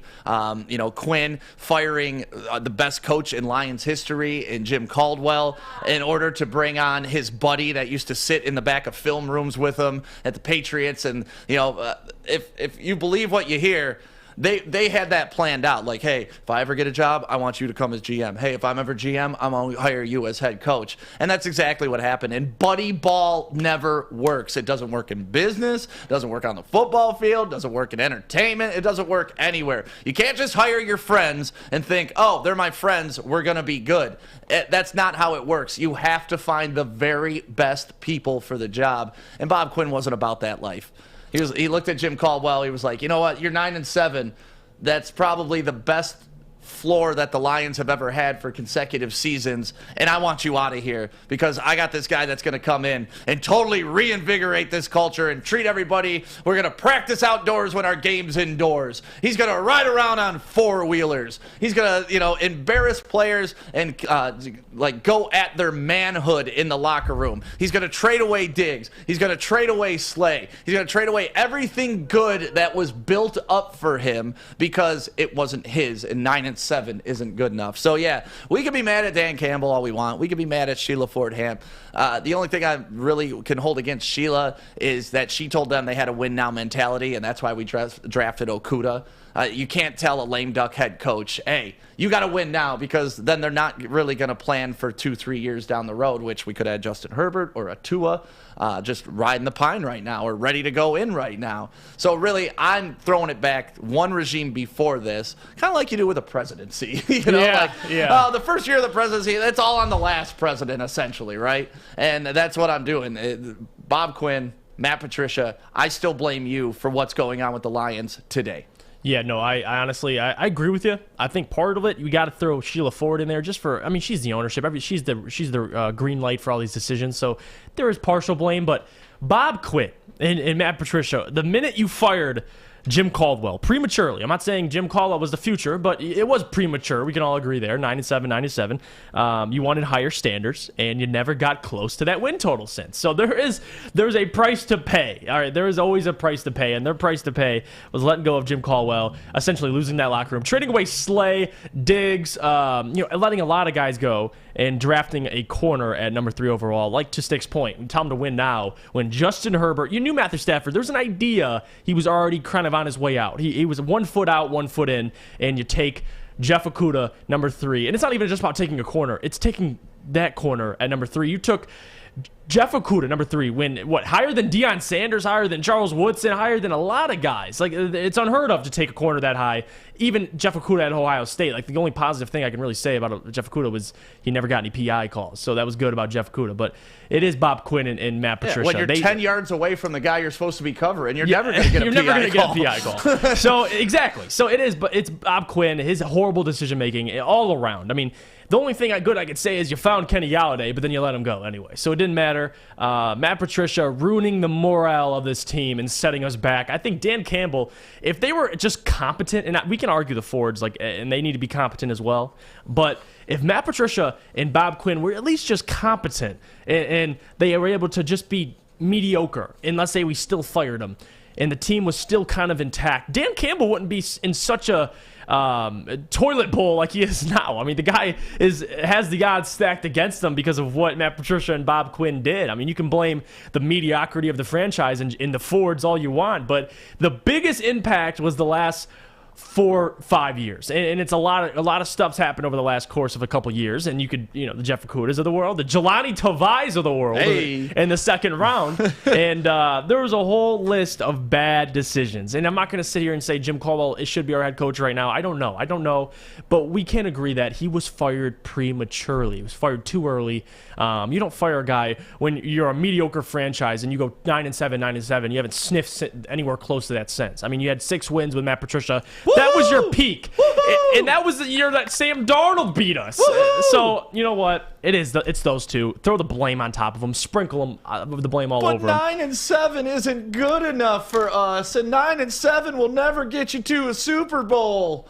And it's like, just shut up. 9-7 gets us to the playoffs, which gives us a shot to get to the Super Bowl, which is closer than we are right now. This is my argument. Like, you made it to the playoffs twice. You lost both of them. But if you keep making it, you're going to win a game. You're going to win a game. Jeff, do not bring logic into this conversation, please, because I've tried to have this conversation with Caldwell haters. Oh, well, he didn't win in the playoffs. You're right. He had 2 chances. He didn't win. Guess what? We've had like 5 chances over the course of 50 years. He brought a bigger percentage of chances, and that's okay. I feel he would have eventually got one. Like Mike Tomlin in Pittsburgh right now.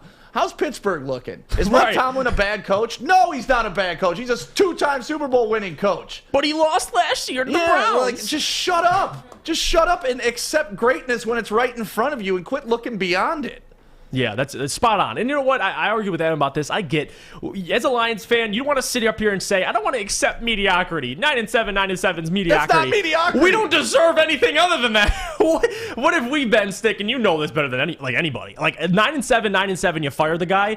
What do we deserve more than that? Like what would you think, honestly, Matt Patricia would bring us more? Like 11-5, 11-5? Like what do you think this guy's doing? And that's always what I say to people. Like, who the hell do you think we are? Right? Like, we're the Lions, and you're not happy with 9-7? You're delusional. You're crazy. Yep. 9-7. I would kill for 9-7. Yeah. Kill for it. Because you know what happens with 9-7, if that's your floor? Couple years, you're going to get 2 more wins. So now you're 11 wins. Couple years, you may lose 2 that you shouldn't have lost. So now you're at 7 wins. But at least you're in this range. Now we can't even get to 7, bro. Yeah, and when you're struggling, like now we're winless, I mean, it starts to kind of settle in. You went from Matt Patricia and that horrendous regime, now you're winless. It kind of starts to settle. You sit here and you kind of think about it, like, wow. And you know what? I'm not going to sit here and say, again, it's who you hired after Jim Caldwell. You can make that decision to fire Jim Caldwell. It takes a lot of kahunas to do it, but you better hit better hit on the next one. You better hit on the next one, and Bob Quinn did. He actually failed completely, so it's bad. I mean, if you hire in somebody that, a Matt LaFleur at the time, somebody who's innovative and gets us wins, you're like, well, you kind of moved up. But no, to your point, I mean, the Lions haven't been close to that since. Well, that's exactly what I'm saying about Harbaugh, too. Like, Michigan fans that want to throw Harbaugh out the window. Okay, go ahead. Do it. And then you're back to Brady Hoke. Like, you don't want that. This guy returned your program to respectability. He's returned your program to having big moments in big games. If you throw him out just because he's not taking us to a national championship, sorry, only 2 teams make it to a national championship every year. It's hard. It's hard to make it there. Yeah, 100%. And people understand. Unrelated, but I do want to get your reactions. Titans running back Derrick Henry suffered a potentially season-ending foot injury. Sunday's game win over at Indianapolis. Sources report to ESPN. Henry is undergoing an MRI today to determine the full extent of the damage. I'm not trying to be a bitter fantasy owner, but I had the #1 overall pick, and it was either between McCaffrey or Henry. Yeah. And I took McCaffrey because it's just you have to, and I've been pissed about it. But now I'm okay. You know what? I'm good because now I can't be mad. I mean, McCaffrey at least will give me a little bit of playing time. Henry, prayers to the Titans because they've been playing well, man, and they just beat a Colts team yesterday with Derrick Henry not really having his best game. He goes down with an injury, and now he's out for the season potentially.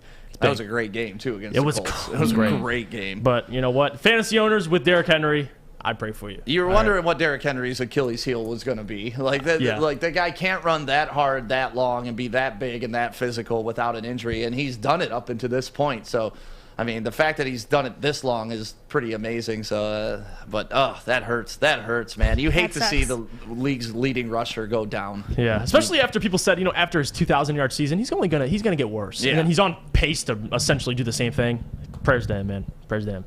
All right, you guys, coming up next, we will get into the college football top 25, those AP polls. They're always coming out. We'll get into that next. But first, our friends over at Underdog Fantasy. Well, we talk about Derrick Henry, and let me talk about Underdog Fantasy because the NFL season is underway, and you can still draft a new fantasy team each week on Underdog Fantasy to win cash prizes. Through their slick mobile app and user-friendly site, you can join a league, draft a team in minutes, and plus, the folks at Underdog Fantasy are going to help you get started with a free $10 when you sign up and make your first deposit with the code WSN. So just visit UnderdogFantasy.com, the App Store, or Google Play Store, and sign up with your code WSN. Deposit $10, and you'll get $10 free. That's Underdog Fantasy, promo code WSN. I'm looking to bring on another HVAC tech right now. We are recruiting 5 to 10 techs a month. We're looking to grow and expand. Every new tech we hire is from Northwestern Tech. The hands-on training is fantastic. They're always my first call. We love hiring Northwestern Tech grads. They come out trained and ready to work. Our program is only 10 and a half months, and our next classes are starting soon. So why wait? I'm looking to hire a graduate of Northwestern Tech. Northwestern Tech. Northwestern Tech. Northwestern Tech.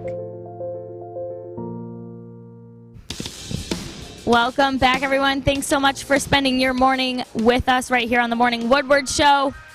The top 25, the college football AP polls.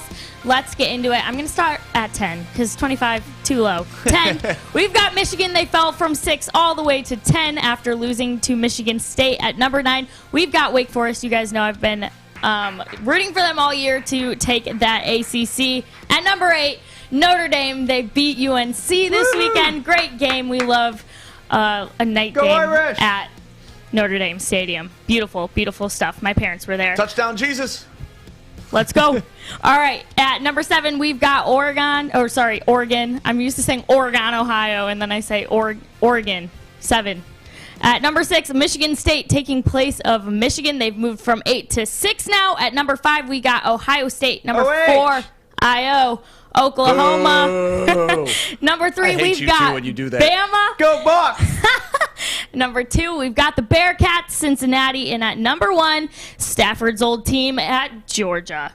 Your thoughts, boys? I don't care about any of the other lists. I don't like Cincinnati at number 2. I just don't like Cincinnati. Either. I don't know why. Listen, they barely lost to Army. Or was it Navy? Barely beat Army. They beat Army barely by a smidge. And then another thing, in Oklahoma, say what you want, I like Michigan State over Oklahoma. Listen, Caleb Williams is good, but up until their defense is probably the worst defense I've ever seen in my life. It doesn't matter if it's Tulane, if it's Bowling Green, they're giving up 30+. So that's Oklahoma for you. So I don't have a problem necessarily with this list. I want to ask Michigan fans how they feel. They're ranked behind Notre Dame, right?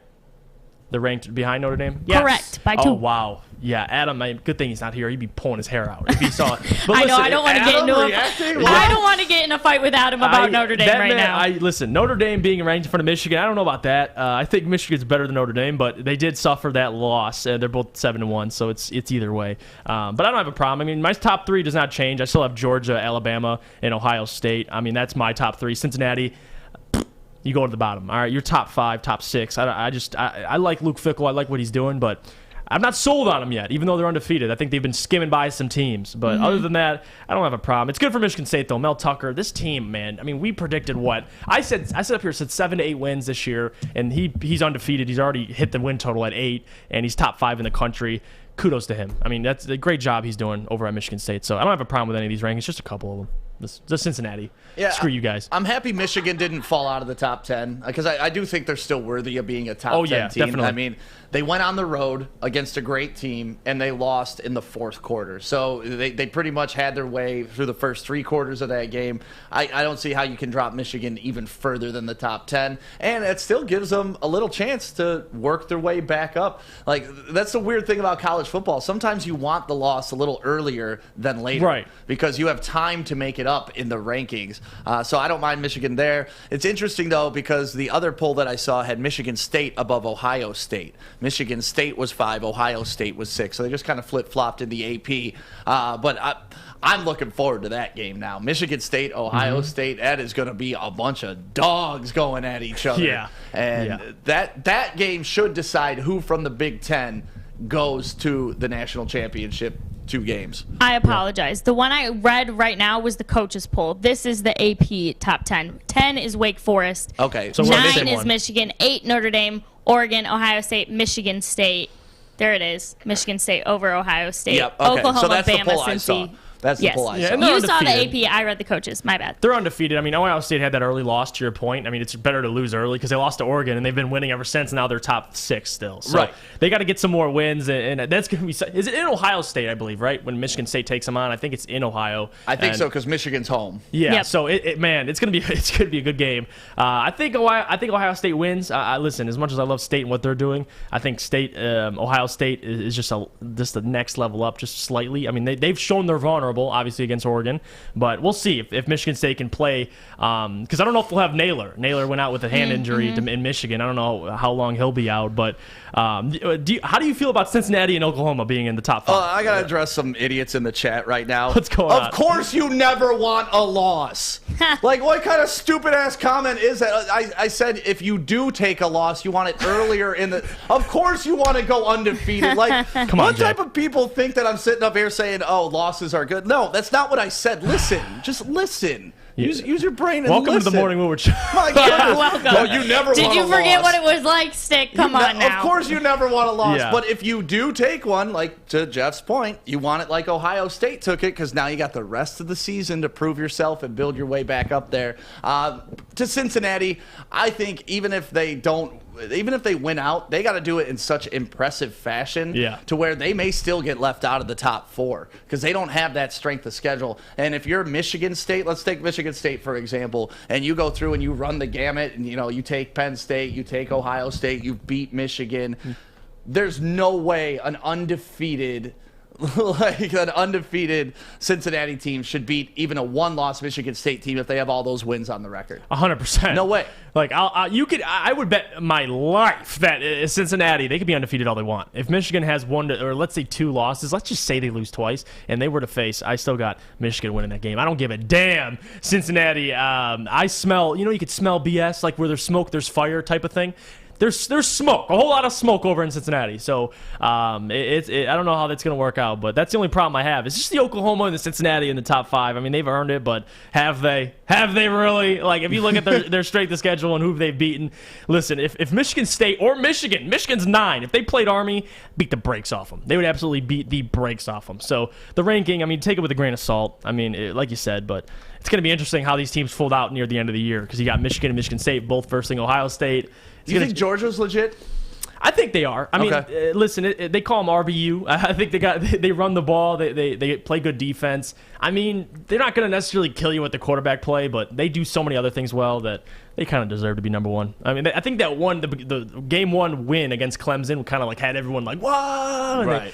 But after that, they're undefeated. I love those Georgia uniforms, though. They look sick. They do. Always look awesome. But yeah, Michigan, they are where they should be. I still think they have a chance to get back in if they run the gamut and win out the rest of the way. We'll see where they wind up. So it's a good spot to be in if you're from the state of Michigan. Hold on, we got some good teams. I got to address this thing. But listen, Jack, I love you. I love you. This is the second time you've said something. All right, listen, Jeff, Michigan will lose to Ohio State. Yeah, they will. I agree with you. So Michigan's overrated. I agree with you. I never said they beat Ohio State. I think State's going to beat both Michigan and Michigan State. Ohio will beat them both. But so we got to correct my man Jack. He's 0 for 2. He called Stick out. You calling me out, man. You got to listen. Jack's having a rough morning. He's having a rough morning. That's all right, Jack. I will say Aiden Hutchinson, as a State fan, makes me a little bit nervous. He's great. But he proved himself this weekend. He did a great job. Absolutely great. I was like, oh man, that man.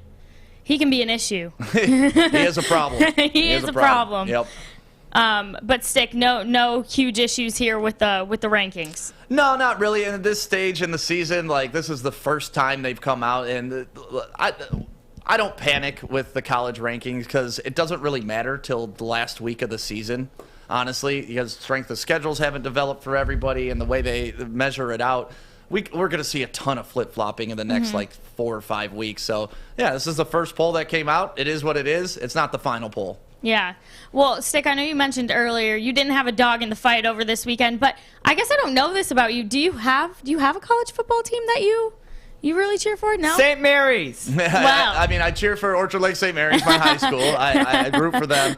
No, I went to University of Detroit. Yeah. So we don't have a football team. Okay. So I really didn't get that college experience of loving a football team or going to a football game. When I was there, UAD's basketball team was really good. Rashad Phillips was on the team. We were going to the NCAA tournament and stuff. But no, I always tell people in third grade, my third grade teacher, Miss Sova, she was a Michigan cheerleader and taught us the fight song. Aww. And I had a crush on her. So I fell in love with Michigan early. Right? Classic Stick. Yep, I fell in love with Michigan early, and then Little League football, Todd Collins and Walter Smith came to one of our banquets, and it was oh, Michigan football players are here. So I do love Michigan in that way. But then once I got 16, 17, 18, could start driving, I go party my ass off in Lansing, and I'd have a good time there. So this weekend was a perfect weekend for me. I don't care who wins. I just love that both teams were undefeated. The city was buzzing. Great. The state was buzzing. We had people going back and forth at each other. And it's fun to just kind of be a bystander and watch it go down. And even Harbaugh's first year with the trouble with the snap, I thought that was an amazing game. And I was like, man, this is what rivalry should be. And it's been great ever since then. So, yeah, I don't lean either way. If you put a gun to my head, I guess I'd still have a tough time making a decision. Yeah, you just shoot me. He's like, gun to the head, shoot me. Because I love Michigan. I love Michigan State. I want them both to do well. And when they play each other, I just want to see a good game. Yeah. I get that. I mean, being here now, obviously I had a little bit of an edge for Michigan State, just being a Notre Dame, Ohio State fan. I never want to see Michigan really succeed, but in general, I am a fan of the Big Ten in general. You know what I mean? So if they're all undefeated or they're all having a great season, it's good for the Big Ten, and that's something that matters to me. Yep. Yeah. The conference got to look good. It's good for the recruiting in the state. It's good. I mean, you saw it around our office. Braylon is, talking trash to Jeff about Michigan State. We're all just in here having great sports banter because both of the teams are undefeated. Last week was just an energetic week for sports. And the fact that those two teams came out and played the way they did, they proved that it was worth the hype. That was one of the best college football games I've seen in a long time, and because it had so much to do with our state, it was great. It was awesome. Yeah, 100%. I mean, even if Michigan came out and won that game, I think we'd still be the same enthusiasm today, so it wouldn't have changed. It wouldn't have. Well, speaking of partying, you guys, we're going to get into all the fan reactions coming up next. Are they taking things too far? I know we saw that video earlier. We might show it again if you missed it. Stick around right here with us. But first, our new friends over at Gypsy Vodka. Oh, yeah. Gypsy Vodka, not only are they our new friends, they're like my new best friend. They were up in East Lansing with us at Hopcat. They sponsored the whole event, and they had these, little Bloody Marys that everybody was sipping on early in the morning. And Mr. Fish came out to Hopcat, and Fish bought a round of shots for all of us doing the broadcast. Let's go. And it was amazing. And Fish sent me the shots up there. They were chilled. They were delicious.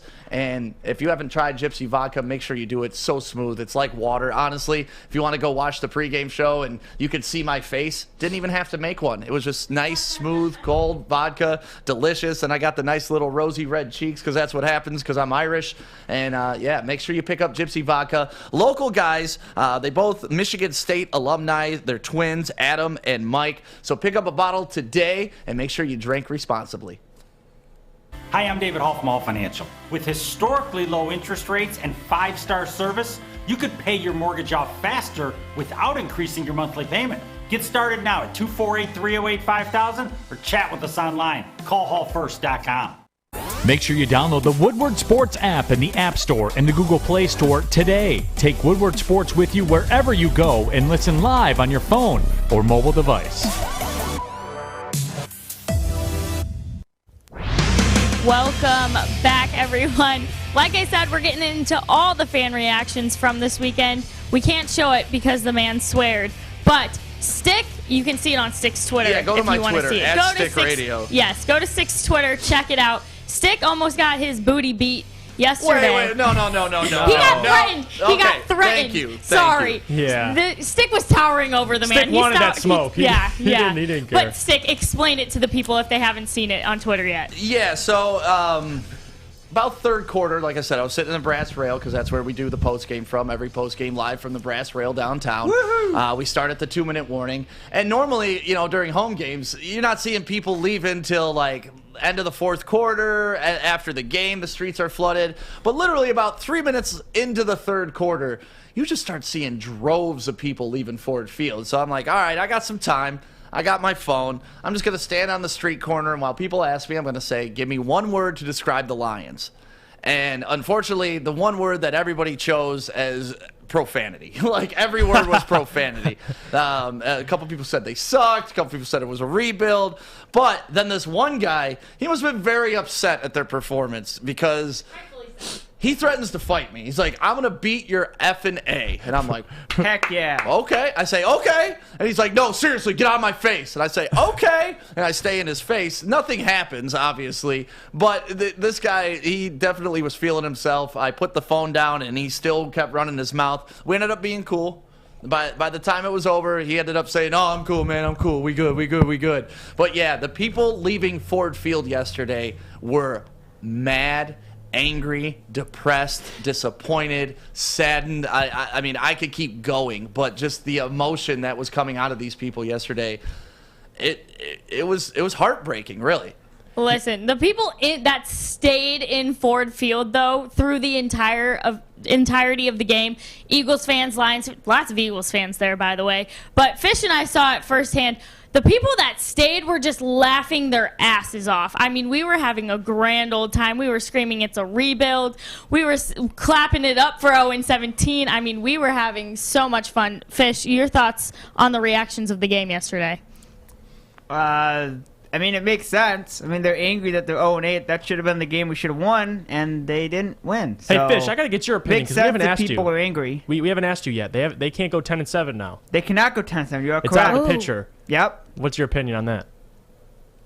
9-8. Good call. If they go 0-17, 9-8. Yeah, you gotta love Fish. 9-8. Oh, I love you just Fish. keep going down the board, and then eventually it just gets into a dark hole, and then you start to wonder why you're wearing blue, and then you just start The thing I love about Fish, though, is I'm going to wait till I watch the whole game no matter what, right, Fish? Oh, yeah, I'm going to get there early and stay till the end. Yep. I respect that. Fish had a big weekend. Fish went to the Michigan State game, too. I did have a big weekend. Really, Fish? Yeah. I did. Wow. I've been going to more sporting events in the past I know.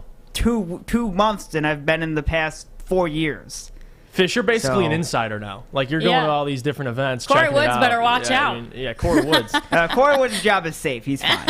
I'm not going for his job. No, but Fish, like what Stick was saying earlier about the guy who wanted to beat his ass. Like I can kind of get a sense. If you go to Stick's Twitter, check out this video. It is hilarious because you kind of get a sense of the Lions fans kind of just breaking a little bit. Like the first 7 games, let's go. Everyone's handshaking and fist bumping. Let's go. And even if you're 0-3, 0-4, it was still positivity.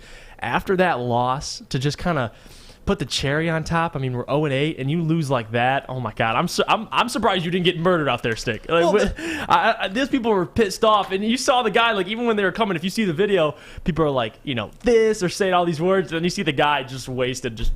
Get out of my face, bro. Get out of my face. Listen, I said this yesterday on the postgame show. If a guy like me is almost broken on this team, then that means everybody is. Because I like that's what people make fun of me for. I say we when I talk about the Lions. I feel that I'm a part of this. I feel that they've been a part of my life. So people clown me for it all the time, especially here at the network because we're supposed to be real reporters and stuff. It's like no. I'm a fan. That's what I am. I like to talk about the team. I know everything about the team because I'm a diehard in that way. But at the end of the day, if a guy like me is giving up and saying, oh, my God, I don't even know where to address the problems at this point because there's so many of them. Yeah, there is a lot. I can't even imagine what the casual's going through, No, yeah, the people that are sitting there like legit 10-7, 11-6 guys. Like, those guys are MIA. And I don't know where Fish is over here. I mean, he's being funny about it. But I'm talking about truthfully. Like, I said 5.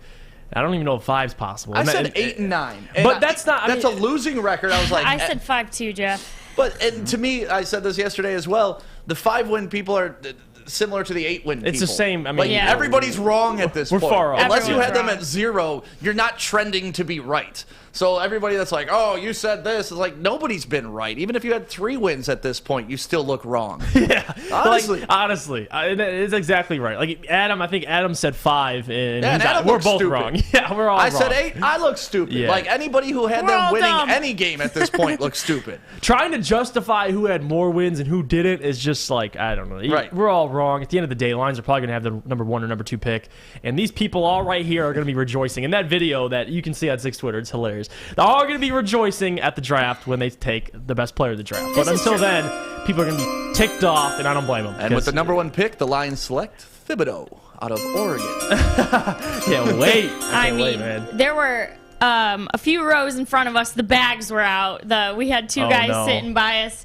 And I was like, oh, man, we're at that point in the season. We've hit that low. That's how Anson and I started the pregame, with bags on our heads. I mean, rightfully so. You know what ticks me off, though, Stick, is, though, we finally go. We went 0-16, and what was the positive that came out of that? Got Matthew Stafford, all right? Now we're Was it, though? maybe. Okay, listen. Well, true, but that's, Was it really a that's the only positive? positive you can take out of it. At 12 years of mediocrity was okay. Well, listen. Now we're looking like 1-16, if not 0-17. What quarterback are we taking to save us? Like, I don't think that we could take Thibodeau, but where are the Trevor Lawrences, the Joe Burrows? None Every year there's one guy. I'm praying for a sleeper. Rattler was supposed to be that dude this year, and he is not that dude this year, any year, next year, the year down the road. Is that Lions just cursed? I mean, what is that? Why are we, when we get the number 1 pick, ain't a guy in sight that can even be in the top 5? I mean, I think Kenny Pickett's the best available. That guy ain't going until 16 at least, so... But it's a tough. We do have assets to where we could move back up and get those later round quarterbacks. Someone special just walked through the door. Is that Yeah. Corey? Our very own Corey Woods. Corey! We're talking about the Lions fans' reactions to the game yesterday. Maybe you can give us some insight on what was said in any of the pressers and your thoughts on the games. You guys on the desk, take it away so Corey and I can do a little flip-flop. I'm so happy Corey's here because I got a lot to ask this man because you can tell I wasn't at the game physically, but I need to get insider's perspective. Yeah, but Corey, like, even before the game, he tweeted out a picture. Was like, I hope people are coming to this. It did not look busy there. And honestly, on the streets before the game, like, we've been doing our pre-games from the tin roof, and it's been buzzing every pre-game. This pre-game, even though it was 50 degrees, beautiful sunshine, it was not buzzing, and it was Halloween. Like, I expected people to show out. Yeah. Corey, how was it from inside Ford Field? Yeah, about that. No, just really when I got there, I'm looking, and sometimes you think people are just kind of dragging their feet, right? And then I'm like, okay, maybe I'm just tripping about the time. I look at them like, wait a minute, it's 12:45, about to start. This game about to start. It looked kind of empty in here. I don't even think it was at 50% capacity. Wow. That surprises me, though, because that was a game. I mean, I don't know about you, Corey, but I thought that was realistically a win for the Lions. I thought that was their most realistic win. Yeah. Besides, I said either their first win, after how things have played out, I should say. Yeah. I thought their first win would come either against Philly or on Thanksgiving against the Bears.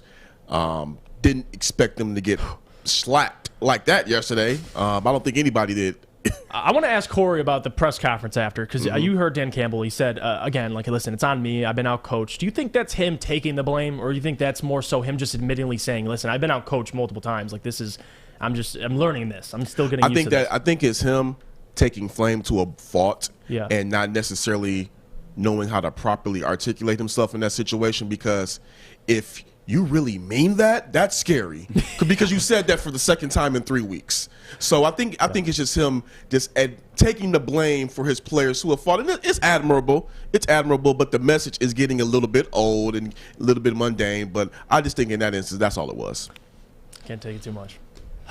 Corey. We've come such a long way together. I know. First of all, awesome to talk to you on the morning show again. We haven't done this in many moons. Yeah. It's been a long time. But honestly, when you're in the arena and you're hanging around other beat writers and stuff like that, and they've been a part of the Lions organization for a while, you're our beat reporter. how is their vibe? Because those are the people that have already been through this several times and have been beaten up. And but from your perspective, have they even given up? Because yesterday damn near broke me. Me, Corey.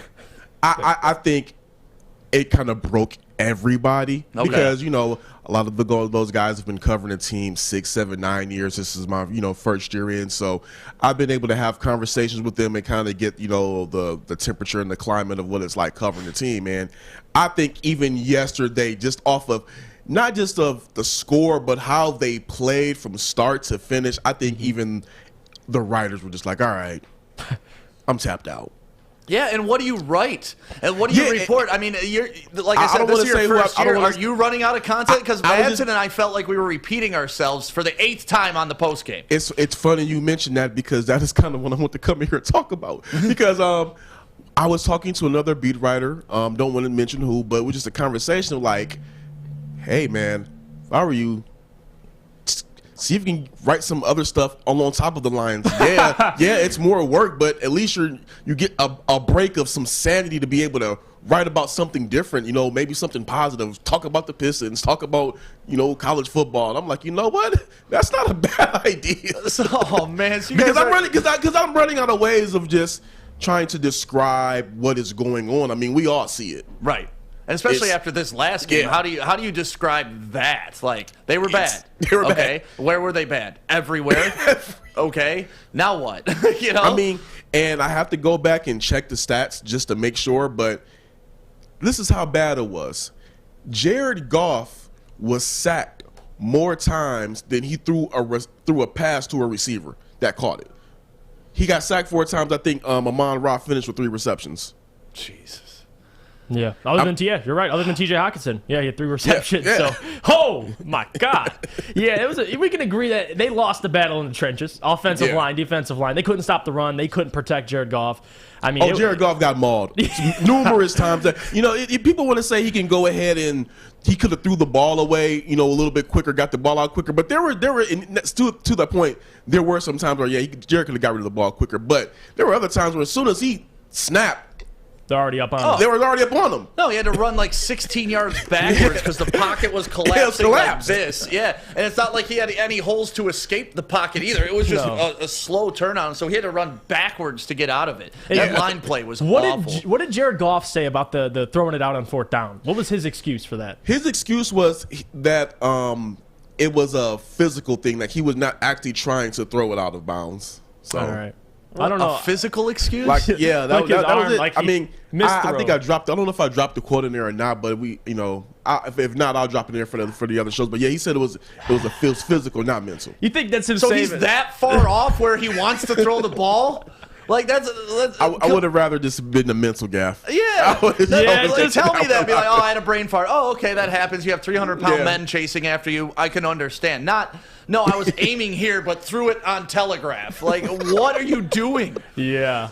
I mean, that's. I would have rather just say, listen, I had a brain fart. I mean, say something. The physical error. And the brain fart would have been, plausible off of like how you said it was.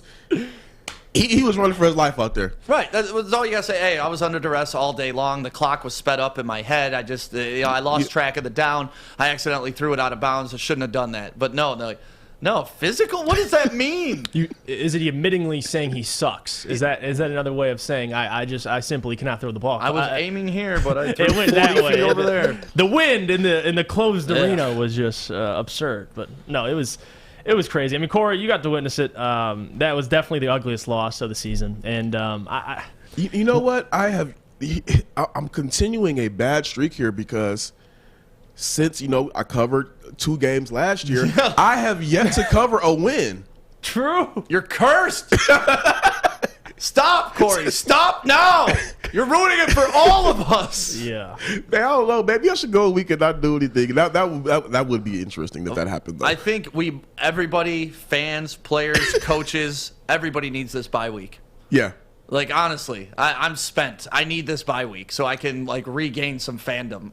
Yeah, I've had so many thoughts about the team right now going on. And one of the things that I did think about is this. Yes, Dan Campbell and these Lions do not look great right now, but also, and I posted this yesterday on Twitter, he is still recovering off of freaking Bob Quinn and Matt Patricia, Stan Van Gundying the team. Yeah. I mean, he has a hell of a mountain to climb. And I will say this, even though we know they're in the rebuild, I think you have to start asking questions about the trades that Brad Holmes has made and some of those signings, because some of these guys are not panning out, and when they touch the field, they don't do anything. Trinity Benson, Kadero Hodge, like, what have they? There was talks about how great these guys, or how at least serviceable these guys would be, and we haven't seen any of the results. No, you're spot on. That's the thing, and we were talking about it earlier on the show.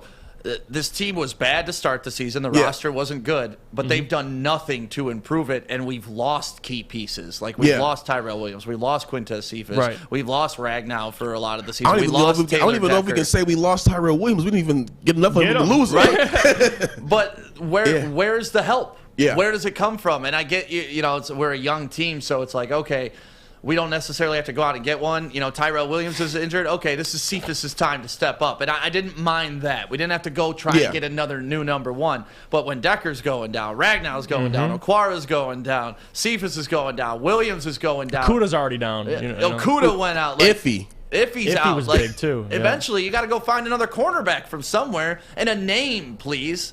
Like, as much as I appreciate pulling guys off other teams' practice squads, there's a reason they're on other teams' practice squads and not in the league. Yeah. It's almost making you wonder if they're intentionally trying to tank without tanking.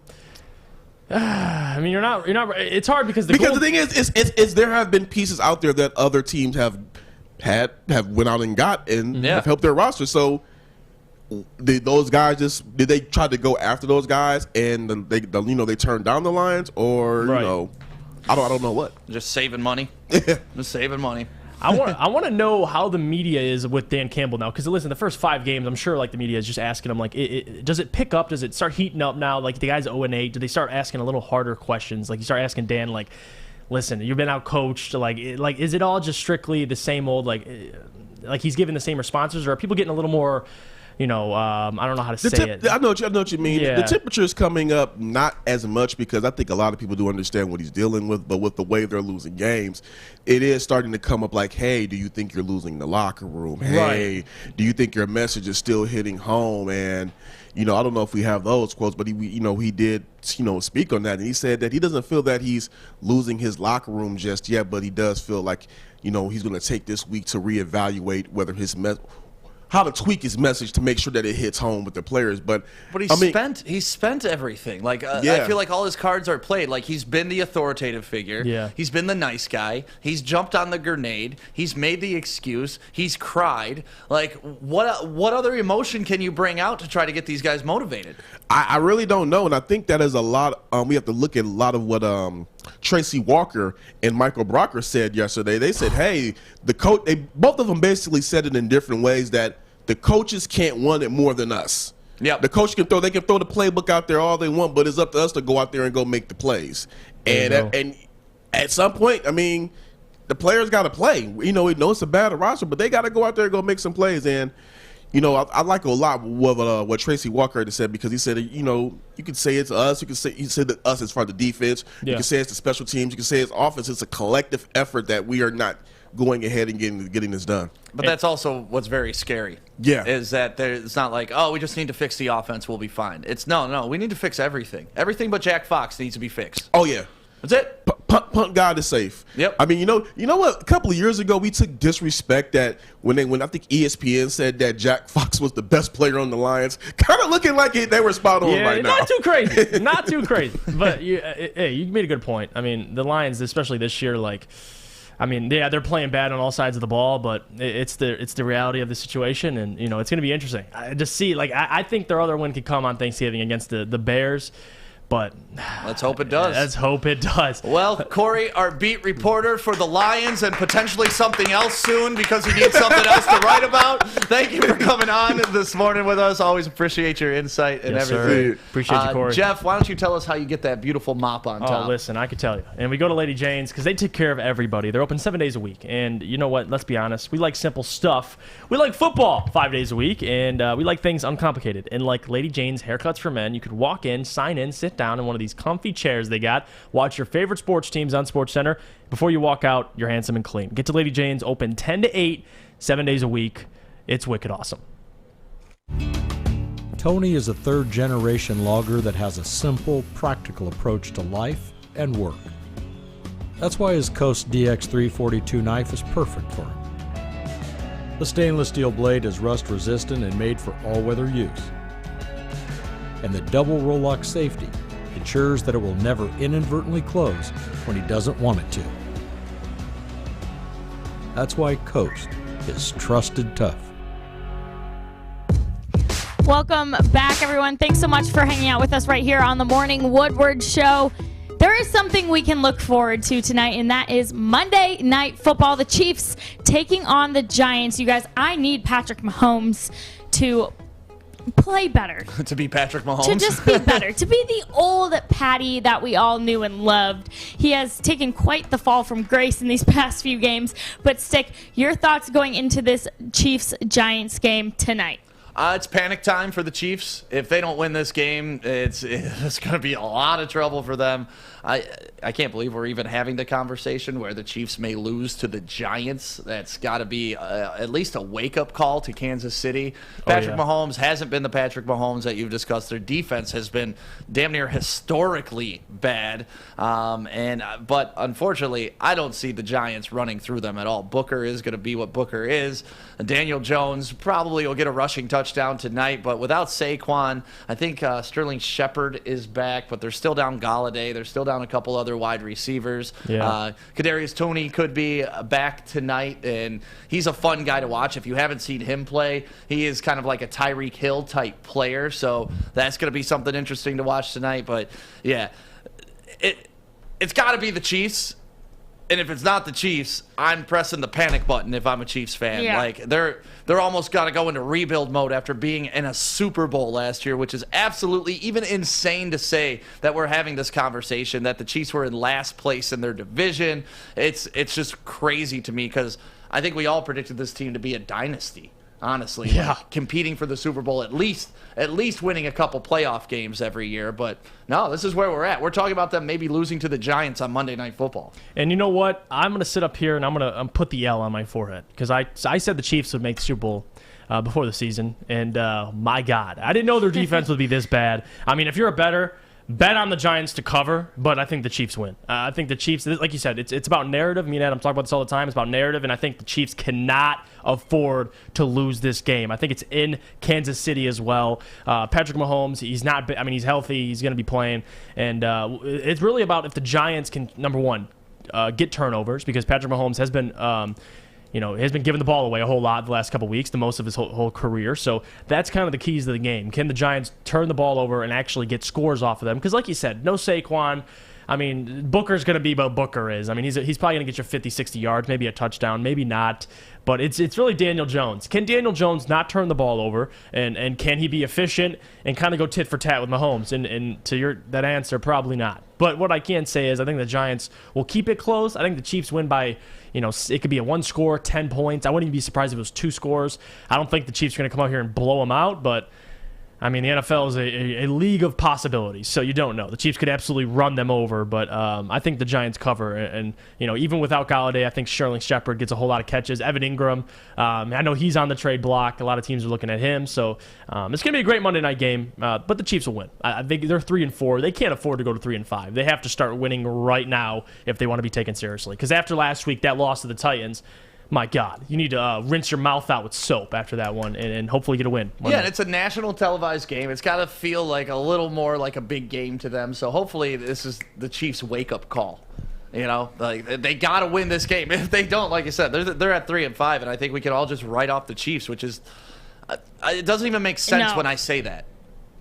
Horrible. No. But you guys, it's Monday Night Football, which means we have the Manning cast. Yes. I wanted to get your guys' thoughts on this in general. Every week, I've loved it. I mean, there's been an F-bomb, I think, the last 2 casts they've done. They had Marshawn Lynch on last week. I don't know what else they were expecting. That guy is an absolute clown. I don't know who's with them yet tonight. But, you guys, I want to know, if you could pick anyone to show up on the Manning cast, who would it be, Stick? Who do you want to see up there? Ooh, anybody? Anybody. Oh, man. That's a tough question. Go to Jeff first. All so right, I can, Jeff, I do can you have debate. I'm going Ocho Cinco. Oh, that's I a want good one. Chad Johnson to jump on that. I want to talk about my boss, Chad Johnson. I'm talking about Ocho Cinco. Both of those would be awesome, Honestly, actually. Chad would be hilarious. Two of them, Chad would be hilarious. both of them on that Manning cast would be gold. But that Ocho Cinco, they have Marshawn Lynch, which I was gonna say Marshawn, but he was already on it, and he cussed. And he was great. He was cussing a whole lot. I mean, they had to cut him off shortly. But Talking about all the Hennessy he drank before he hopped on. But I was talking. Listen, Ocho Cinco would be great. I mean, there's a lot of personalities in the NFL you can get, but I'm looking forward to Eli commentating for Daniel Jones. That's what I'm looking for. Like, he's kind of looking at his successor, if you will. I mean, Daniel's supposedly the future of New York, so it's gonna be good to watch him kind of commentate his own, former team. But yeah, I would say Ocho Cinco would be mine. All right, you know maybe what? Deion Sanders. Thinking about it, I want to go Dan Campbell. Oh, I would love. That's a good one. I didn't even think about that. Yeah, I would love to see Dan Campbell sit down, break down film with the Mannings, and just talk football. Like, I want to see Dan Campbell be a football guy with football guys. Yeah. I think that'd be great. That Great is a content. He good would one. fit in with it. Him, Eli, and Peyton would just be chopping it up, talking about football. Like that's great. It's got content right there. Yeah, maybe like it. Mel Tucker, throwing a Mel Tucker. That'd I be would fun. love Tuck. Yeah, I just want to start getting behind the curtains on some of these guys too. Like Mel Tucker really intrigues me. He really does, especially after what he did this past weekend. But before that, just the guy's aura is different. It's different. Yeah. Well, the Mannings don't always have football players. They had Sue Bird on last week as well. So I always said, I want to see the guys from the Caps. I'd love to see Ovi and Oshie out there. I think they're just funny dudes in general. Right. So I think they would I think kill they're the Manning playing cast. hockey right now. Well, they are. But I'm just saying, they don't always have to be football guys. And I think some hockey guys, they have big personalities too. And I think they'd be fun to see. Yeah, that'd be cool. I think anybody you put with those two would be great. Yeah. I mean, Eli. The Mannings They're are great. constantly roasting each other. I mean, it's great content. I Yep. love it. Like, they're just big brother and little brother in each other. If you're watching Monday Night Football and you're not watching the Manning cast, I don't know what you're doing. And you know what's crazy? Eli has just as many Super Bowls as Peyton. Yep. Isn't that crazy? It's so crazy to me. Like, compared to, like, Peyton's the statistically? greatest quarterback of all time. Right. Well, little bro's got just as many Super And who Bowls. he beat? The guy that Peyton couldn't. There you go. Oh, and they let him know. Oh, yeah. Good. Let him know. Good. It was awesome. All right, you guys. Well, Stick, thank you so much for joining us today. Thanks you for guys, having me. Adam will be back tomorrow, so you'll get all the even hotter, meaner takes, I'm sure, tomorrow. You'll get his breakdown tomorrow, yeah. Exactly. Jeff and I will get cut off a little bit more. Stick, thank you for letting us finish our sentences today. Oh, it was my bad. wonderful. Shut up, Kennedy! Roar! There it is. There it is. Roar! That's true. All right, you guys. Well, big So stupid! Big D Illogical. energy coming. Big D energy coming up next. We'll have Neil Delusional! Rule. All right. This has been the Morning Woodward Show. Thanks Love you, so Adam. much for hanging out with us. We will see you right back here tomorrow after Monday Night Football. Delusional!